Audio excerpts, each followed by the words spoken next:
नमस्कार, स्वागत है आपका संगत में। मेरा नाम है अंजुम शर्मा। संगत धीरे धीरे अपने 100वें एपिसोड की ओर बढ़ रहा है। बस कुछ दिनों की बात है और संगत की होगी शताब्दी, यानी 100 एपिसोड।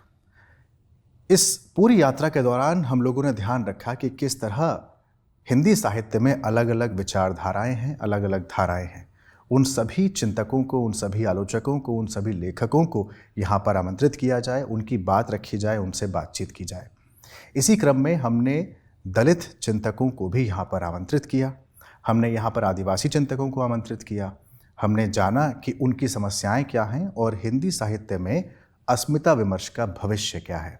इसी को ध्यान में रखते हुए आज भी हमारे साथ एक ऐसे दलित चिंतक हैं जिनकी ख्याति तो दलित चिंतक के तौर पर है, लेकिन वो उस समाज से नहीं आते हैं। गोंडा की उनकी पैदाइश है। इलाहाबाद विश्वविद्यालय से आगे उन्होंने पढ़ाई की, फिर जेएनयू गए और फिलहाल दिल्ली विश्वविद्यालय के एक कॉलेज में पढ़ाते हैं। शुरुआत में जब वो मंचों पर गए और उन्होंने दलित विमर्श की बात करना शुरू किए तो स्वागत उतना जोरदार हुआ नहीं, विरोध हुआ। उन्होंने बहुत विरोध झेला। कहा गया कि सहानुभूति वाला एंगल है, यहाँ पर जो अनुभव किया है वो एंगल नहीं है, यानी सहानुभूति नहीं चलेगी, अनुभूति चलेगी, सहानुभूति नहीं चलेगी। इस तरह के विचार उस समय मंच पर आए, विरोध झेला, लेकिन उनकी प्रतिबद्धता इस तरह की थी कि उन्होंने हार नहीं मानी और उन्होंने भारत के अलग अलग इलाकों में जाकर, राज्यों में जाकर, क्षेत्रों में जाकर दलितों पर हो रहे अत्याचारों के संदर्भ में रिपोर्टिंग की। कथादेश में कॉलम शुरू हुए और लगातार उन्होंने कॉलम लिखे। पहली किताब उनकी आती है, लेकिन बड़े प्रकाशक छापने से मना कर देते हैं। धीरे धीरे उनकी ख्याति, उनकी एक्सेप्टेंस दलित विमर्शकार के तौर पर होने लगती है। हालांकि अभी भी कुछ आवाज़ें ऐसी उठती हैं जहां पर कहा जाता है कि नहीं चल पाएगा, लेकिन हार नहीं मान रहे, लगातार लिख रहे हैं और अब उनका नाम इस तरह का हो गया है कि अकादमिक जगत में भी उनके नाम से कई कोटेशन चिपका दी जाती हैं। मैं बोल रहा हूँ चिपका दी जाती हैं, और लोग बोलते हैं ऐसा कहा ही होगा। उनका नाम है बजरंग बिहारी तिवारी, प्रोफेसर बजरंग बिहारी तिवारी। आज उनसे बातचीत करेंगे और जानेंगे उनके अनुभव कैसे रहे, क्यों उन्होंने यही क्षेत्र चुना जबकि वो भक्तिकाल पर काम कर रहे थे, क्यों उन्होंने इसी धारा का चुनाव किया जबकि वो एक ऐसी मोड़ पर खड़े हैं, एक ऐसी तलवार पर हैं जहां पर जिसका भी पक्ष लेंगे तो दूसरा पक्ष नाराज हो जाएगा। ऐसे प्रोफेसर बजरंग बिहारी तिवारी, संगत में आज उन्हीं से चर्चा। बहुत बहुत स्वागत है। धन्यवाद बजरंग जी। नमस्कार। बजरंग जी कहूँ चलेगा? हाँ हाँ बिल्कुल। मैंने कहा एक ऐसे तलवार पर आप चल रहे हैं जहां पर कभी भी कहूँ कट जाने का डर है, क्योंकि किसी भी एक पक्ष का, एक धड़े का अगर आप रिपोर्टिंग करेंगे या उसके बारे में लिखेंगे, दूसरा ऑटोमेटिकली नाराज हो जाएगा। अभी भी ये खतरा है या फिर नहीं? अब ठीक नहीं, खतरा तो हमेशा होता है। हाँ। ये इस तरह का इलाका है जिसमें हम देखते हैं कि 2-3 तरह के संघर्ष हैं। पहला संघर्ष तो अपने से शुरू होता है, आत्मसंघर्ष। कुछ भी लिखने से पहले देखना पड़ता है कि मेरे संस्कार तो नहीं हावी हो रहे हैं। आपको रोज उनसे लड़ना होता है। दूसरा, मैं जिस वर्ग में आ गया हूँ, प्रोफेसर हूँ तो आर्थिक रूप से ठीक हूँ, तो वो भी जो वर्गीय हित होते हैं वो भी अपना काम करते हैं, उसके प्रति सचेत रहना होता है। और तीसरा देखना पड़ता है कि आप जिस को संबोधित कर रहे हैं, जिस समाज के साथ, जिस समुदाय के लिए लिख रहे हैं, वहाँ पर इसका क्या असर होगा। मेरा जो पाठक वर्ग है वो मुख्य रूप से दलित पाठक वर्ग नहीं है।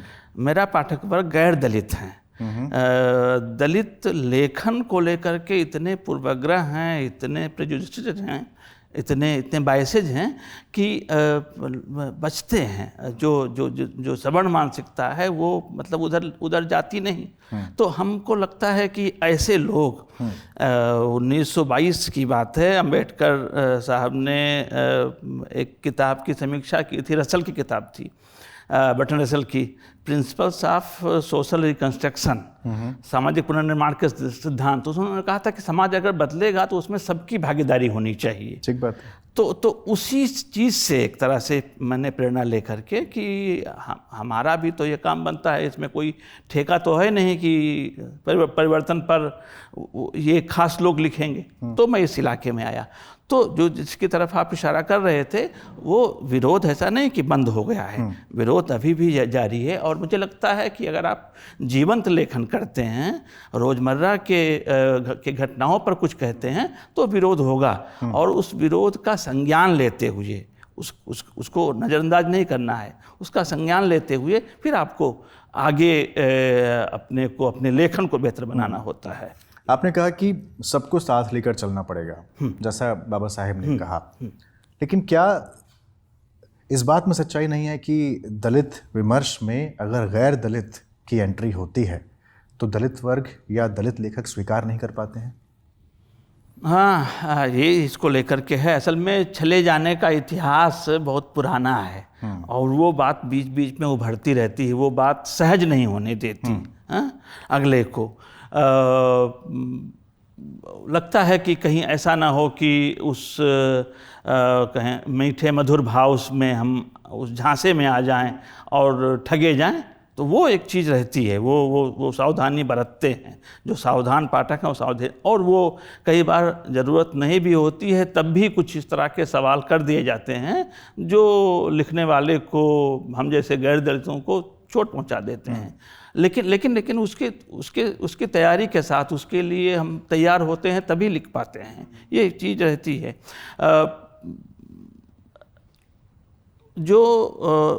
मतलब इस तरह के लेखन की बनावट है, उस बनावट में ही एक क्या कहें कि वो जो गुस्सा है वो अंतर्निहित है। उस गुस्से को, उसकी वैधता को अगर आप स्वीकार करते हैं, तभी दलित साहित्य में आप कुछ काम की बात कर सकते हैं। अगर वो गुस्सा आपको वैध नहीं लगता, अनावश्यक लगता है, फिर इधर आने की जरूरत नहीं है। यानी विश्वास करना होगा। विश्वास करना होगा क्योंकि वो अनुभव से उपजी हुई चीज़ है। वो जो सामाजिक हिंसा है वो व्यक्ति को अस्वस्थ बना देती है। अच्छा, दोनों तरफ अस्वस्थ, जो हिंसा करता है वो भी कोई स्वस्थ नहीं होता, और जिस पर हिंसा की जाती है वो तो उसका शिकार होता ही है। तो दोनों के लिए जो अबनॉर्मल करने वाली स्थिति होती है। तो ये जो दलित लेखन है, असल में संपूर्ण मुक्ति के लिए इसको मानना चाहिए। मैं तो उसी तरह से मानता हूँ कि दलित लेखन अगर संपूर्ण मुक्ति से क्या मुराद है? मतलब यह है कि जो जाति व्यवस्था में ऊपर हैं, उनकी वो भी मुक्त नहीं हैं। उनको लगता है कि नहीं विशेषाधिकार प्राप्त हैं और वो उससे बाहर हैं, बाहर नहीं हैं। अगर किसी के छूने से मैं अपवित्र हो गया तो वो छूने वाले की गलती नहीं है, गलती मेरी है। मतलब मेरा ट्रैक गड़बड़ है, मेरी मानसिकता गड़बड़ है, तो अछूत तो मैं हुआ, तो मुझे अपना प्रक्षालन करना है, अपने को सुधारना है। इसलिए मेरी भी मुक्ति है। अगर ये समतामूलक समाज आता है तो उसमें ये जो पूरा लेखन है, दलित आंदोलन है, वो समतामूलक समाज के लिए है। और समतामूलक समाज आएगा तो उसमें दलितों की, गैर दलितों की, स्त्रियों की, आदिवासियों की, सबकी मुक्ति उसी में है। लेकिन आपने कहा अविश्वास की भावना अभी भी है, और वो चूंकि सामाजिक हिंसा का इतिहास इतना पुराना है, वो धीरे धीरे इतने जल्दी जाएगा नहीं, जाहिर सी बात है, उसमें पीढ़ियां लग जाएंगी और लग ही नहीं है। ऐसे में गैर दलितों द्वारा किया गया दलित लेखन, उसका मूल्यांकन फिर कैसे होगा? हाँ, उसके लिए तो धीरज रखना होगा। मूल्यांकन से मतलब यह है कि मूल्यांकन तो रोज़ होता है। हमारे पास जो चिट्ठियाँ आती हैं, हमारे पास जो फ़ोन आते हैं, मिलने पर जो लोग प्रतिक्रियाएं करते हैं, वो मूल्यांकन का ही हिस्सा है, वो तो रोज़ चलता रहता है। आप जिसकी बात कर रहे हैं वो स्वीकृति है, तो वो स्वीकृति तो हमेशा प्रश्नांकित रहेगी, उसको मानकर चलना चाहिए। डॉक्टर अंबेडकर का ही आप लीजिए, देखने में तो उनकी स्वीकृति पूरे भारत में है, किसी भी कोने में जाइए। लेकिन उत्तर प्रदेश में ही दलितों के बीच में कुछ ऐसे लोग हैं जो नहीं स्वीकार करते, वो उनको लगता है कि उनकी अपनी जाति के नायक हैं, तो जब उनकी जाति के नायक हैं तो उधर क्यों जाएं। तो ये चीज़ तो रहती है। इतना जटिल समाज है, इतनी तरीके की धाराएं, भावधाराएं, अंतरधाराएं हैं कि उसमें सबकी स्वीकृति, सब में स्वीकृति ये मुश्किल प्रश्नांकित है। तो बाकायदा डॉक्टर अंबेडकर भी हुए जब वो बौद्ध धर्म में गए, तो दलितों में ही आवाज उठी कि वो एक क्षत्रिय का धर्म है, आपने उसमें क्यों अपने आप को धर्मांतरण किया। लेकिन धीरे धीरे उस पर भी फिर बातचीत होने लगी, और ये अच्छी बात है कि इस तरह की बातचीत हो रही है, और बाबा साहेब को लेकर हो रही है, ये और अच्छी बात है। आप इस चीज को कैसे देखते हैं? देखिए, इसके दो पक्ष हैं। एक वो लोग हैं जिनको लगा कि ये बहुत सही निर्णय है। हाँ? बाबा साहब ने बात कही थी कि धर्म की ज़रूरत है, उसके बगैर तो काम चलेगा नहीं आम जनता का। तो वो तो चाहिए, विकल्प चाहिए, आप उसको वैक्यूम में नहीं छोड़ सकते। लेकिन जो दूसरी तरफ मामला था वो ये था कि हमारे पास एक धर्म पहले से मौजूद है, तो हम फिर इधर क्यों जाएं, जो इसकी तरफ आपने कहा कि वो क्षत्रिय का धर्म है। एक दलित विमर्शकार ने उठाया सवाल कि अगर वो क्षत्रिय का धर्म है तो सारे क्षत्रिय क्यों नहीं, बौद्ध क्यों नहीं हो गए। ठीक बात है। तो वो क्षत्रिय का धर्म नहीं है, वो असल में मुक्ति का धर्म है, तरह तरह के बंधनों से बाहर निकालने का मत है, दर्शन है, चिंतन है। तो इसलिए ये देख करके कि रक्त किसका है, उसके संस्थापक, उसके प्रस्तोता का, हमको नहीं सोचना है, नहीं तो फिर हम उसी ट्रैप में फंस जाएंगे। तो ये बात हुई कि हमको ये नहीं देखना है कि वो उसका प्रस्तोता कौन है, उस धर्म का संस्थापक कौन है। देखना चाहिए कि वो जो विचार सरणी है, जो वैल्यू सिस्टम है उस मत का, उस चिंतन का, बुद्धिज्म का, वो कितना उपादेय है। आपने एक शब्द का प्रयोग किया कि आपने कहा बौद्ध धर्म मुक्ति का धर्म है। क्या मुक्ति धर्म में ही या धर्म से ही संभव है? हाँ, देखिए, इसमें एक बड़े शुद्ध अम्बेडकरवादी थे, राव साहब कसबे, महाराष्ट्र के मराठी के बड़े चिंतक हैं और इसमें भारत के मुख्य चिंतकों में से हैं। तो उन्होंने ये बात कही कि एक बुनियाद होती है, हाँ, और उस बुनियाद के आगे की यात्रा होती है। पहले तो था कि 10 साल में उस बुनियाद को रिविजिट करना होता है, अपडेट करना होता है। अभी वो टाइम स्पैन छोटा हो गया है, इतनी तेज़ी से समाज बदल रहा है। तो जब तक आप उसको अपडेट करते हुए नहीं चलेंगे तो धर्म किसी काम का होगा नहीं। भाई, कुछ तो वजह होगी कि जो हीनयान था वो महायान हुआ, महायान से सहजयान हुआ, सहजयान से तंत्रयान, वज्रयान, मंत्र, बहुत सारा हुआ। डॉक्टर अंबेडकर ने कहा नहीं, हमारा इसमें से कोई यान नहीं होगा, हमारा नवयान है। तो उन्होंने बदल दिया। उसके पहले संघ महत्वपूर्ण है, संघं शरणं गच्छामि। अब ये हुआ कि व्यक्ति महत्वपूर्ण है, संघ नहीं, व्यक्ति महत्वपूर्ण है।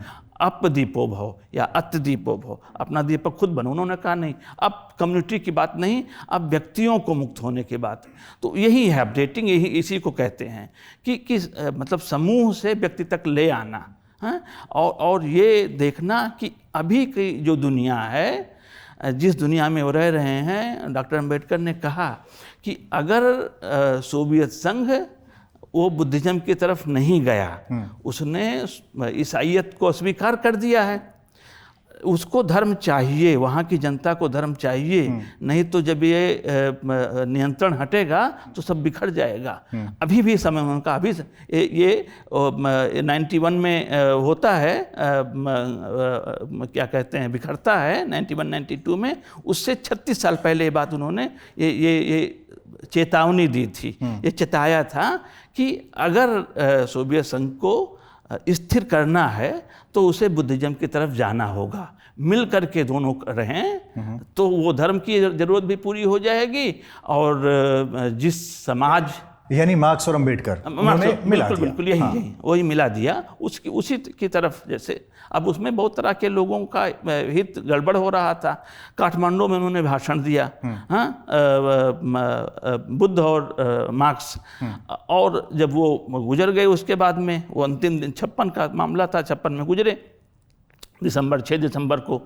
और उसके बाद में उनके इस तरह के कुछ अनुयायियों ने वो निबंध ही गायब कर दिया, वो भाषण ही गायब कर दिया। जब भाषण रिट्रीव किया गया तो उसमें बुद्ध अथवा मार्क्स हो गया था, जो और था उसको हटा करके अथवा कर दिया गया था। तो ये चीज़ है उनका जो लोग अध्ययन करते हैं वो बताते हैं कि नहीं, उनके यहाँ तो दोनों को साथ लेकर के है। आर्थिक सवालों को वो स्थगित नहीं करते, वो साथ साथ रखते हैं, लेकिन धर्म उनके लिए महत्वपूर्ण है। हाँ, क्योंकि ये जो मानसिक अनुकूलन है वो तो धर्म ने किया है, इसलिए उसको प्राइमेसी देते हैं धर्म को, लेकिन जो दीगर भौतिक सवाल हैं उसको वो मुलतवी नहीं करते। एक बहुत इंपॉर्टेंट बात आपने इसमें कही कि नवयान वाली जो बात आपने कही, जिसमें व्यक्ति महत्वपूर्ण हो जाता है, धर्म उतना महत्वपूर्ण नहीं रहता। बजरंग जी, जो अभी की राजनीति है भारत में या पूरी दुनिया में, जिस तरह की राजनीति हो रही है, आपको लग रहा है कि व्यक्ति महत्वपूर्ण रह गया है? क्योंकि केंद्र में तो वापस धर्म ही आ गया है, और एक समय पर हमने भक्तिकाल में ये देखा था कि व्यक्ति नहीं, धर्म महत्वपूर्ण था। जैसे ही धर्म महत्वपूर्ण होगा, इमोशन हावी हो जाएंगे, रैशनैलिटी किनारे हो जाएगी। व्यक्ति केंद्र में आएगा तो रैशनैलिटी आएगी, धर्म साइडलाइन हो जाएगा। लेकिन आधुनिक काल में, जिसमें हम post modern post truth era में हम लोग जी रहे हैं, फिर से धर्म केंद्र में है और हम वापस संवेदना से, इमोशन से संचालित हो रहे हैं। ऐसे में व्यक्ति फिर कहाँ रह गया? विश्व राजनीति पर तो मैं टिप्पणी नहीं कर सकता, वो मेरे अध्ययन का इलाका नहीं है। मैं तो दलित साहित्य का ही अध्ययन करता रहता हूँ, उसके अलग अलग हिस्सों का। तो ये बहस और इससे तो आप है। दोनों चीज़ में देखिएगा, क्योंकि आपका भक्तिकाल पे काम भी रहा है, तो मैंने उसको और इस एरा को मिलाकर ये सवाल आपसे किया। नहीं, भक्ति काल में दिखता तो है कि उसमें समूह या संघ या समाज महत्वपूर्ण है, व्यक्ति उस तरह से महत्वपूर्ण, लेकिन ऐसा है नहीं। अवधी में, भोजपुरी में, इन भाषाओं में जो लोक भाषाएं हैं उसमें मैं शब्द नहीं है, हम है। ठीक है, हम जाते हैं, हम उठते हैं, खाते पीते हैं, हम के अर्थ में इस्तेमाल होता है। लेकिन जैसे कबीर के यहाँ आप देखेंगे तो तू बाभन मैं काशी का जो लहा, तो जो मैं पर जोर है, जब मैं था तब हरि नहीं, ये मैं बहुत आता है। ये मैं लोक बोलियों का नहीं है, भक्ति का नहीं है। इसी तरह से एक अल्प चर्चित कवि हैं नंददास, कृष्ण भक्ति परंपरा के थे, अष्टाप में थे। उनके यहाँ देखें, मैं पर इतना जोर है, मैं को इतना महत्व केंद्रीयता देते हैं। दादू के शिष्यों में रज्जब सबसे सीनियर हैं। रज्जब के यहाँ देखें, मैं ऐसा मानता हूँ, मुझे ऐसा लगता है, मैं पर जोर है। तमाम कवियों के यहाँ, तुलसीदास के यहाँ कि भाई राम कथा ऐसी आ रही थी, मैं ऐसा कहता हूँ, मेरा ऐसा मानना है, ये मेरे चित्त में पैदा हुई कथा है। समूह को, वो समूह मतलब वो पारस्परिकता तो है, समूह तो होना चाहिए, लेकिन मैं की स्वीकृति और मैं पर जोर, ये सभी कवियों के यहाँ है, सभी भक्त कवियों के यहाँ है। मैं सबके यहाँ बना हुआ है। एक राय बना ली जाती है, ठीक है ना। उस राय में जैसे प्रगतिवाद के बारे में एक राय बनाई गई कि ये सिर्फ समाज की बात करता है, इसमें व्यक्ति का लोप हो जाता है, और उस चक्कर में प्रयोगवाद आ गया कि यहाँ पर मैं क्या भाई बहुत महत्व हो गया। लेकिन ऐसा नहीं है। उस मैं की महिमा प्रगतिवाद में खूब बनी हुई है। मुक्तिबोध को देखें, उसके पहले केदारनाथ अग्रवाल को देखें, नागार्जुन को देखें, जो प्रगतिवादी कवि हैं वो मैं का नकार नहीं करते। वो उस सब्जेक्टिविटी को जो मैं के साथ जुड़ी हुई है उसकी जटिलताओं को जानते हैं। लेकिन यह है कि उनके यहाँ जो प्राथमिक चीज़ है फिर वो मैं नहीं है। मैं को स्वीकार तो है, प्राथमिक नहीं है। सवाल मेरा कुछ और था। हाँ, हम भटक गए। सवाल मेरा ये था कि धर्म केंद्रीय भूमिका में फिर से आ गया है, जो भक्ति के समय पर था, भक्ति काल में था। ऐसे में व्यक्ति केंद्र में अब नहीं है। तब फिर जाति के सवाल को कैसे आप केटर करेंगे? देखिए, आप ठीक कह रहे हैं कि धर्म फिर से केंद्र में आ गया। ये धर्म परिवर्तित धर्म है, ठीक है। इसका मेटामॉर्फोसिस जिसको कहते हैं काफ्का, वो व्यक्ति बदल जाता है तिलचट्टे में, ठीक है। वो तिलचट्टे वाला मामला हुआ है। जिस कहें कि धर्म की बात हम करते हैं भक्ति काल में धर्म से लड़ते हुए भक्ति आई है, ठीक है। उसको और मैं मतलब उसको और रिफाइन करके पूछूं तो ईश्वर केंद्र में है भक्ति काल में। अभी भी ईश्वर ही केंद्र में है। अगर आप वर्तमान राजनीति के हिसाब से जाएंगे, भले ही ईश्वर के रूप बदल रहे हैं, लेकिन केंद्र में है, व्यक्ति केंद्र में नहीं है। और ईश्वर व्यक्ति के रूप में नहीं है, तब फिर जाति का सवाल कैसे उठेगा? ठीक है। मैं जहाँ से मैं बात अपनी शुरू कर रहा था वो ये कि वो धर्म तो बदला हुआ है। वो जो भक्ति है वो बीच के जो संस्थाएं हैं जो मिलाती हैं ईश्वर से, ठीक है, उनको नकार देता है। न मंदिर है, न पुरोहित है, न पोथी है, तीनों चीज़ें नहीं हैं। ये जो अभी ईश्वर की केंद्रीयता हुई है उसमें तो मतलब केंद्रीयता उनके यहाँ है जो असल में ईश्वर को मानते नहीं, जो उसके साथ जुड़े हुए मूल्य हैं कि उसकी जो संतानें होंगी सब बराबर होंगी। उसको आप जब मानेंगे तभी आप असल में उस मूल्य वाले ईश्वर को मानेंगे। वो तो नहीं है। ये जो अभी का जो मतलब ईश्वर केंद्रीयता है वो जाति को नकारती है। जाति का सवाल इसलिए और जटिल हो गया है कि जाति को आप नकारेंगे और फिर ईश्वर के पास रहेंगे तो ये प्रश्न हल होने वाला नहीं है। मैं ये नहीं कह रहा हूँ कि नास्तिक हो करके ही आप इस सवाल को हल कर सकते हैं, अंततः होना वही है। लेकिन हम उनको भी मानकर चलें कि जो सच्चे धार्मिक हैं, जो दया को, करुणा को, परोपकार को, परदुःखकातरता को स्वीकार करते हैं, ऐसे लोग अगर धार्मिक रह करके भी जात के विरुद्ध संघर्ष छेड़ते हैं जैसा कि गांधी ने किया, तो वो उसकी बहुत सीमा तक उसकी ज़रूरत है और ऐसे लोगों का रहना बहुत ज़रूरी है। एक सवाल फिर ये भी है, तो क्या दलित साहित्य और दलित राजनीति इन दोनों के इसको ऐसे पूछता हूँ कि दलित साहित्य और दलित राजनीति इन दोनों के सरोकार क्या अलग अलग हैं फिर? हाँ, बिल्कुल अलग अलग, इतने अलग अलग हैं कि दोनों में कभी संवाद ही नहीं हुआ, सहज संवाद ही नहीं हुआ। जैसे जिसको हम प्रगतिवाद कहते हैं, प्रगतिवाद का जो प्रगतिवादी राजनीति थी, ठीक है, जो मार्क्सवादी राजनीति थी, उसके साथ बड़ा गाढ़ा संबंध था, बहुत मैत्रीपूर्ण संबंध था। बीच बीच में तनाव के क्षण आते थे, लेकिन संवाद कभी कम नहीं होता था, कभी टूटता नहीं था, और वो सिलसिला अभी तक बना हुआ है। अगर आप उन पार्टियों, उनसे जुड़े हुए लेखकों को जानते हैं तो यहाँ तो मामला यह है, जिनको हम दलित पार्टी कहते हैं, वो अपने ही समाज के लेखकों को, रचनाकारों को उस मतलब संवाद उनसे नहीं करते, उनके साथ उनका कोई ऐसा मंच नहीं है जहाँ पर साझापन हो, तो वो तो अबोला है। तो क्या इसीलिए फिर दलित लेखक दूसरी पार्टियों को सपोर्ट कर जाते हैं? मसलन नामदेव ढसाल, हम सब जानते हैं, उन्होंने शिवसेना को सपोर्ट किया था। और नाम नहीं लूंगा, हिंदी में भी ऐसे कई लेखक हैं। हाँ, बिल्कुल आपने सही नाम लिया। ढसाल के साथ कई जटिलताएं थी। जो लोग बाद के दिनों में उनके साथ रहे हैं वो जानते हैं। वो तो सामना में लिखते थे। सामना में आप उनका देखेंगे, उन्होंने कभी भी उस दक्षिणपंथी राजनीति का समर्थन नहीं किया।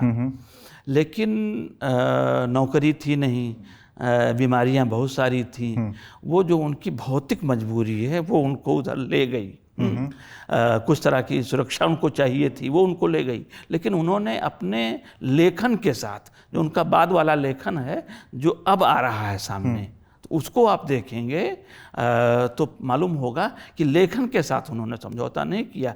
व्यक्ति के रूप में वहाँ भले चले गए, लेकिन आप जब उनका वो पूरा देखेंगे ट्रैक, जो लेखन का पूरा कहें कि शुरू से अंत तक की यात्रा देखेंगे, उसमें आप विचलन नहीं पाएंगे। लेकिन साहित्य पर असर तो पड़ता ही होगा। मिसाल के तौर पर मान लीजिए मेरी दलित चेतना या मैं जो विमर्श करता हूं वो बसपा के साथ जाती है और बसपा भाजपा को सपोर्ट कर जाती है, तब मेरे साहित्य पर तो अल्टीमेटली उसका असर आएगा ही आएगा, किसी न किसी रूप में तो आएगा। आएगा, बिल्कुल आएगा। अभी दिख भी रहा है, ऐसे कुछ लोग आए सामने जिनके यहाँ है और उनको उसका लाभ मिला, ठीक है। लेकिन खुल करके अगर आप देखेंगे, चूँकि मैं उसी इलाके का विद्यार्थी हूँ, खुल करके किसी लेखक ने हिंदी के वो मतलब उस अर्थ में प्रतिष्ठित हो या नया हो, वो किसी ने बीएसपी और उसकी राजनीति की तरफदारी नहीं की। ये साहित्य की अपनी कहें मूल्य निष्ठा है, ये साहित्य की अपनी खासियत है कि वो लेखकों को वो चुप हो जाते हैं इस मुद्दे पर, लेकिन मतलब समर्थन नहीं करते, उस राजनीति के पक्ष में नहीं खड़े होते। और ये बहुत शुभ बात है, बहुत अच्छी बात है कि जहाँ पर उनको लगता है कि वो जो हायरार्की है वो बनी रहेगी, मजबूत होगी, तो वहाँ से फिर वो वापस आ जाते हैं। तो ऐसे में फिर एक सवाल ये भी है ना बजरंग जी, फिर दलित साहित्य है क्या? दलित साहित्य वही है जो आप समझते हैं, हम समझते हैं नहीं, क्योंकि शरण कुमार लिम्बाले आप ही के दिए एक इंटरव्यू में कहते हैं कि ये कला नहीं है, ये एक पॉलिटिकल डॉक्यूमेंट है। अगर पॉलिटिकल डॉक्यूमेंट है तो पॉलिटिक्स से अलग तो हो नहीं सकता। हाँ, नहीं, बात सही है। यही देखिए, अभी की स्थिति यह है, जैसे मान लीजिए नारीवाद एक बहुत महत्वपूर्ण विचारधारा है, एक बहुत महत्वपूर्ण दर्शन है, एक बहुत महत्वपूर्ण एक्टिविज्म है। अगर आप देखेंगे वो किस राजनीति से जुड़ी हुई ये विचारधारा है, कोई पार्टी उसकी है नहीं जिसको करती हो रिप्रेजेंट। आदिवासी हैं, तो आदिवासी जो लेखक हैं और बड़ी संख्या में हैं, उनकी कौन सी पार्टी? कोई पार्टी नहीं है, ठीक है। वही स्थिति दलितों की है। कर्नाटक के दलित हैं, कर्नाटक में भी किसी पार्टी का है दबदबा, लेकिन आप उनके साथ उनका वो नहीं देखेंगे कि वो उसके साथ जुड़ गए हों और उसका गुण गा रहे हों। केरल में इसी तरह से, तमिलनाडु में इसी तरह से, उड़ीसा में, हर जगह दलित लेखक हैं। वो दलित जिसकी तरफ शरण कुमार लिम्बाले की बात ध्यान दिला रहे हैं वो ये है कि जो दलित लेखन है वो असल में है तो पॉलिटिकल राइटिंग, लेकिन वो किसी पॉलिटिकल पार्टी की हिमायत नहीं कर रही है। वो ऐसा है, तेलुगु की एक बड़ी अच्छी पोएट हैं चल्लापल्ली स्वरूपा रानी, तो उन्होंने ये कहा कि हमको जो गैर दलित हैं वो तो उपभोग की सामग्री समझते हैं, और जो दलित पुरुष हैं वो हमको अपनी प्रॉपर्टी समझते हैं। हम चाहती हैं कि प्रेम करें, लेकिन न इनसे कर सकती हैं न इनसे कर सकती हैं, तो हम प्रेम करें तो किससे? प्रेम चाहती भी हैं करना। तो उन्होंने कहा इसलिए हम भविष्य के लिए जब मनुष्य होंगे तब के लिए अपना प्रेम स्थगित करती हैं। तो अभी की जो दलित राजनीति है उसके साथ किसी की सहमति नहीं दिखती मोटे तौर पर, ठीक है। वो भविष्य में ऐसी राजनीति आए जो सचमुच उनके मूल्यों के साथ उस साझापन रख सके, संवाद कर सके, तो तब तक के लिए स्थगित है। अभी वो जो दलित लेखन की राजनीति है और जो वास्तविक राजनीति है, एक्चुअल जो पॉलिटिकल एक्टिविज्म हो रहा है, पॉलिटिकल पार्टियां जो काम कर रही हैं, उसमें कोई तारतम्य नहीं, इसी रूप में आना चाहिए। दोनों में अबोला है, वो अलग जा रहा है और ये अलग खड़ा हुआ है। दलित साहित्य वाली राजनीति ये अलग खड़ी हुई। क्या फिर इसी राजनीति की वजह से अखिल भारतीय स्तर पर कोई दलित लेखक मंच नहीं बन सका है? इसमें इसकी भूमिका तो है, ये आपने बिल्कुल सही सवाल उठाया। अगर कुछ ऐसी राजनीतिक पार्टी होती हाँ जिसके साथ दलित जुड़ करके सहज महसूस करते तो ऐसा हो जाता, लेकिन वो नहीं है।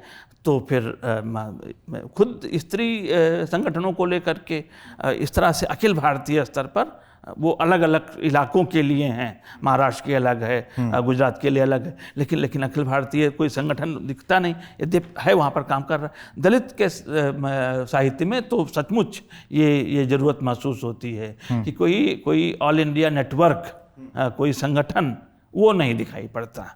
यद्यपि संवाद जारी है, लेकिन वो संवाद इंडिविजुअल स्तर पर है।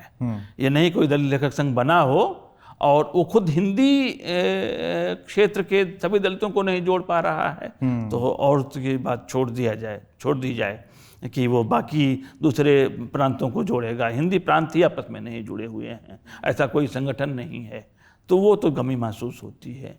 चलिए थोड़ा सा आपकी यात्रा पर आता हूँ, फिर वापस इस विषय पर आऊँगा।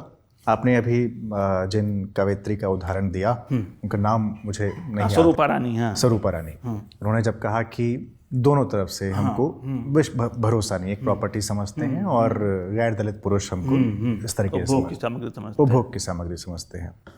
आप गैर दलित पुरुषों में आते हैं। ये नहीं कह रहा कि जो स्वरूपा रानी कह रही हैं वो आप समझते हैं, लेकिन मैं एक बात कह रहा हूँ कि गैर दलित वर्ग से आप एकदम आते हैं, लेकिन आपने अध्ययन का क्षेत्र अपना यही चुना और बाकायदा आपकी कर्म भूमि भी दलित साहित्य पर आधारित पूरी की पूरी रही। किस तरह से इसकी शुरुआत हुई थी? क्यों आपने यही क्षेत्र चुना जबकि आपके पास विकल्प और भी थे? जी, आप ठीक कह रहे हैं।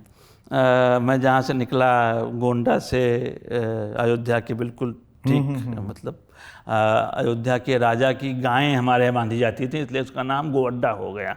एक उसकी व्याख्या ऐसे की जाती है।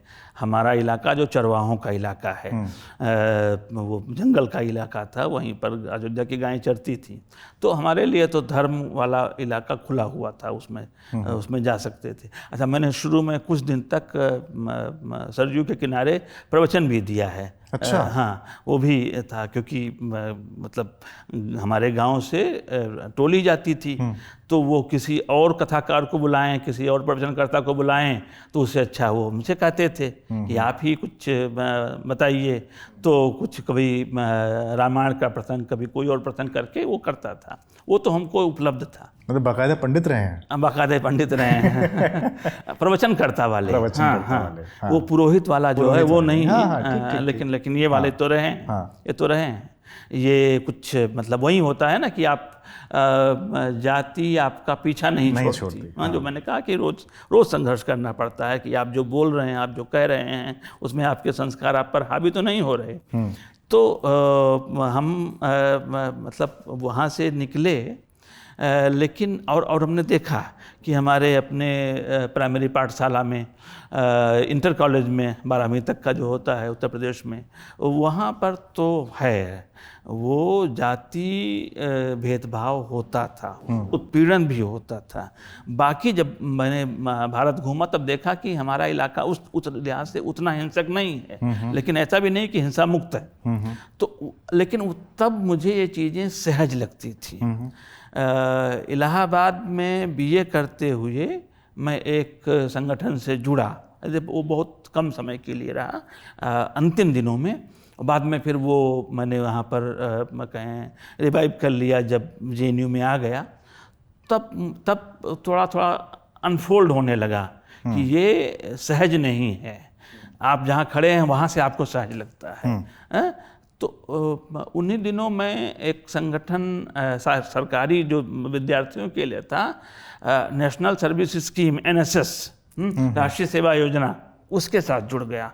पूरे देश में उस समय ये बात 88 और 90 के बीच की है।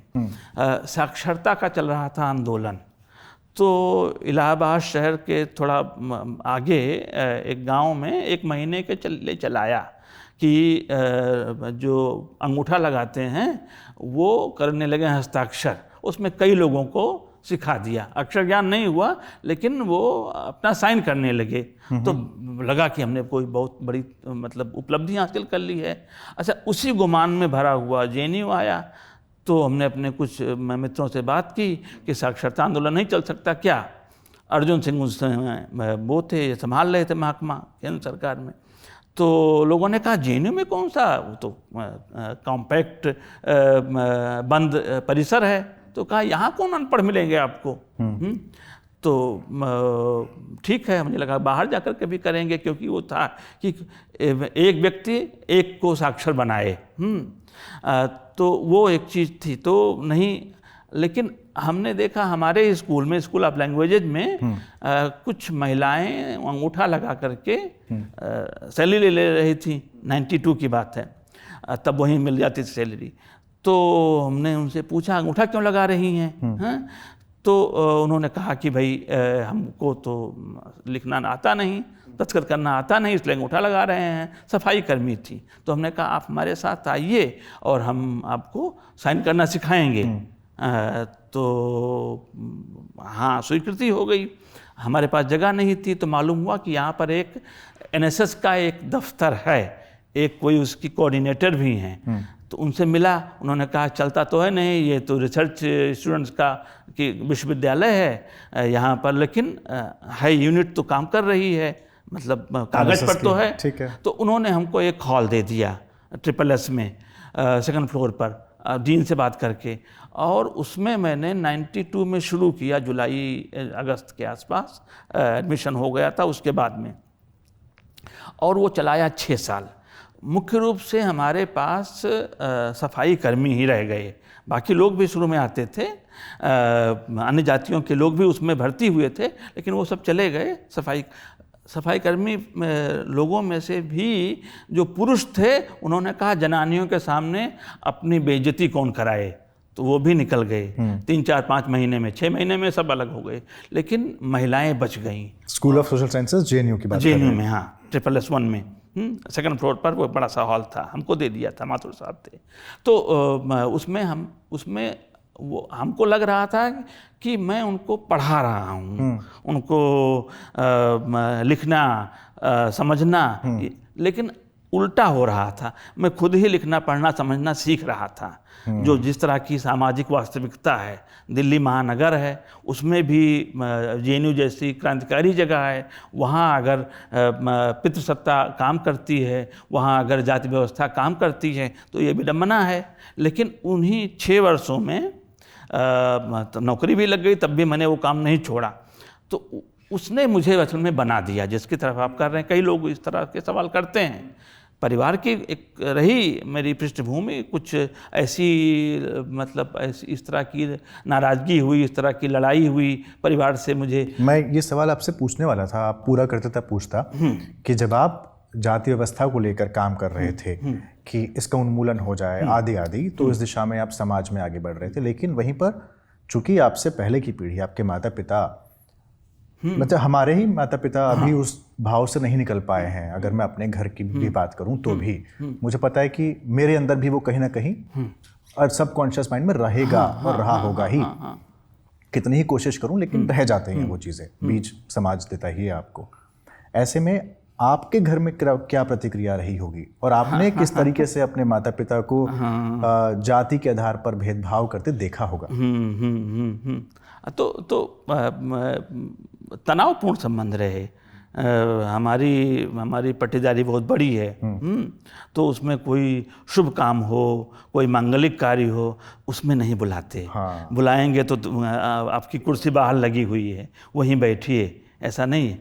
अच्छा, मेरा चूँकि बैकग्राउंड धार्मिक रहा, तो उसमें और भी स्वीकार करने में बड़ी मुश्किल आती थी कि भाई ये तो बिगड़ गया है। तो वो तो उस तनाव को जो झेलना ही था, उसके बगैर तो आप इसमें रह नहीं सकते थे।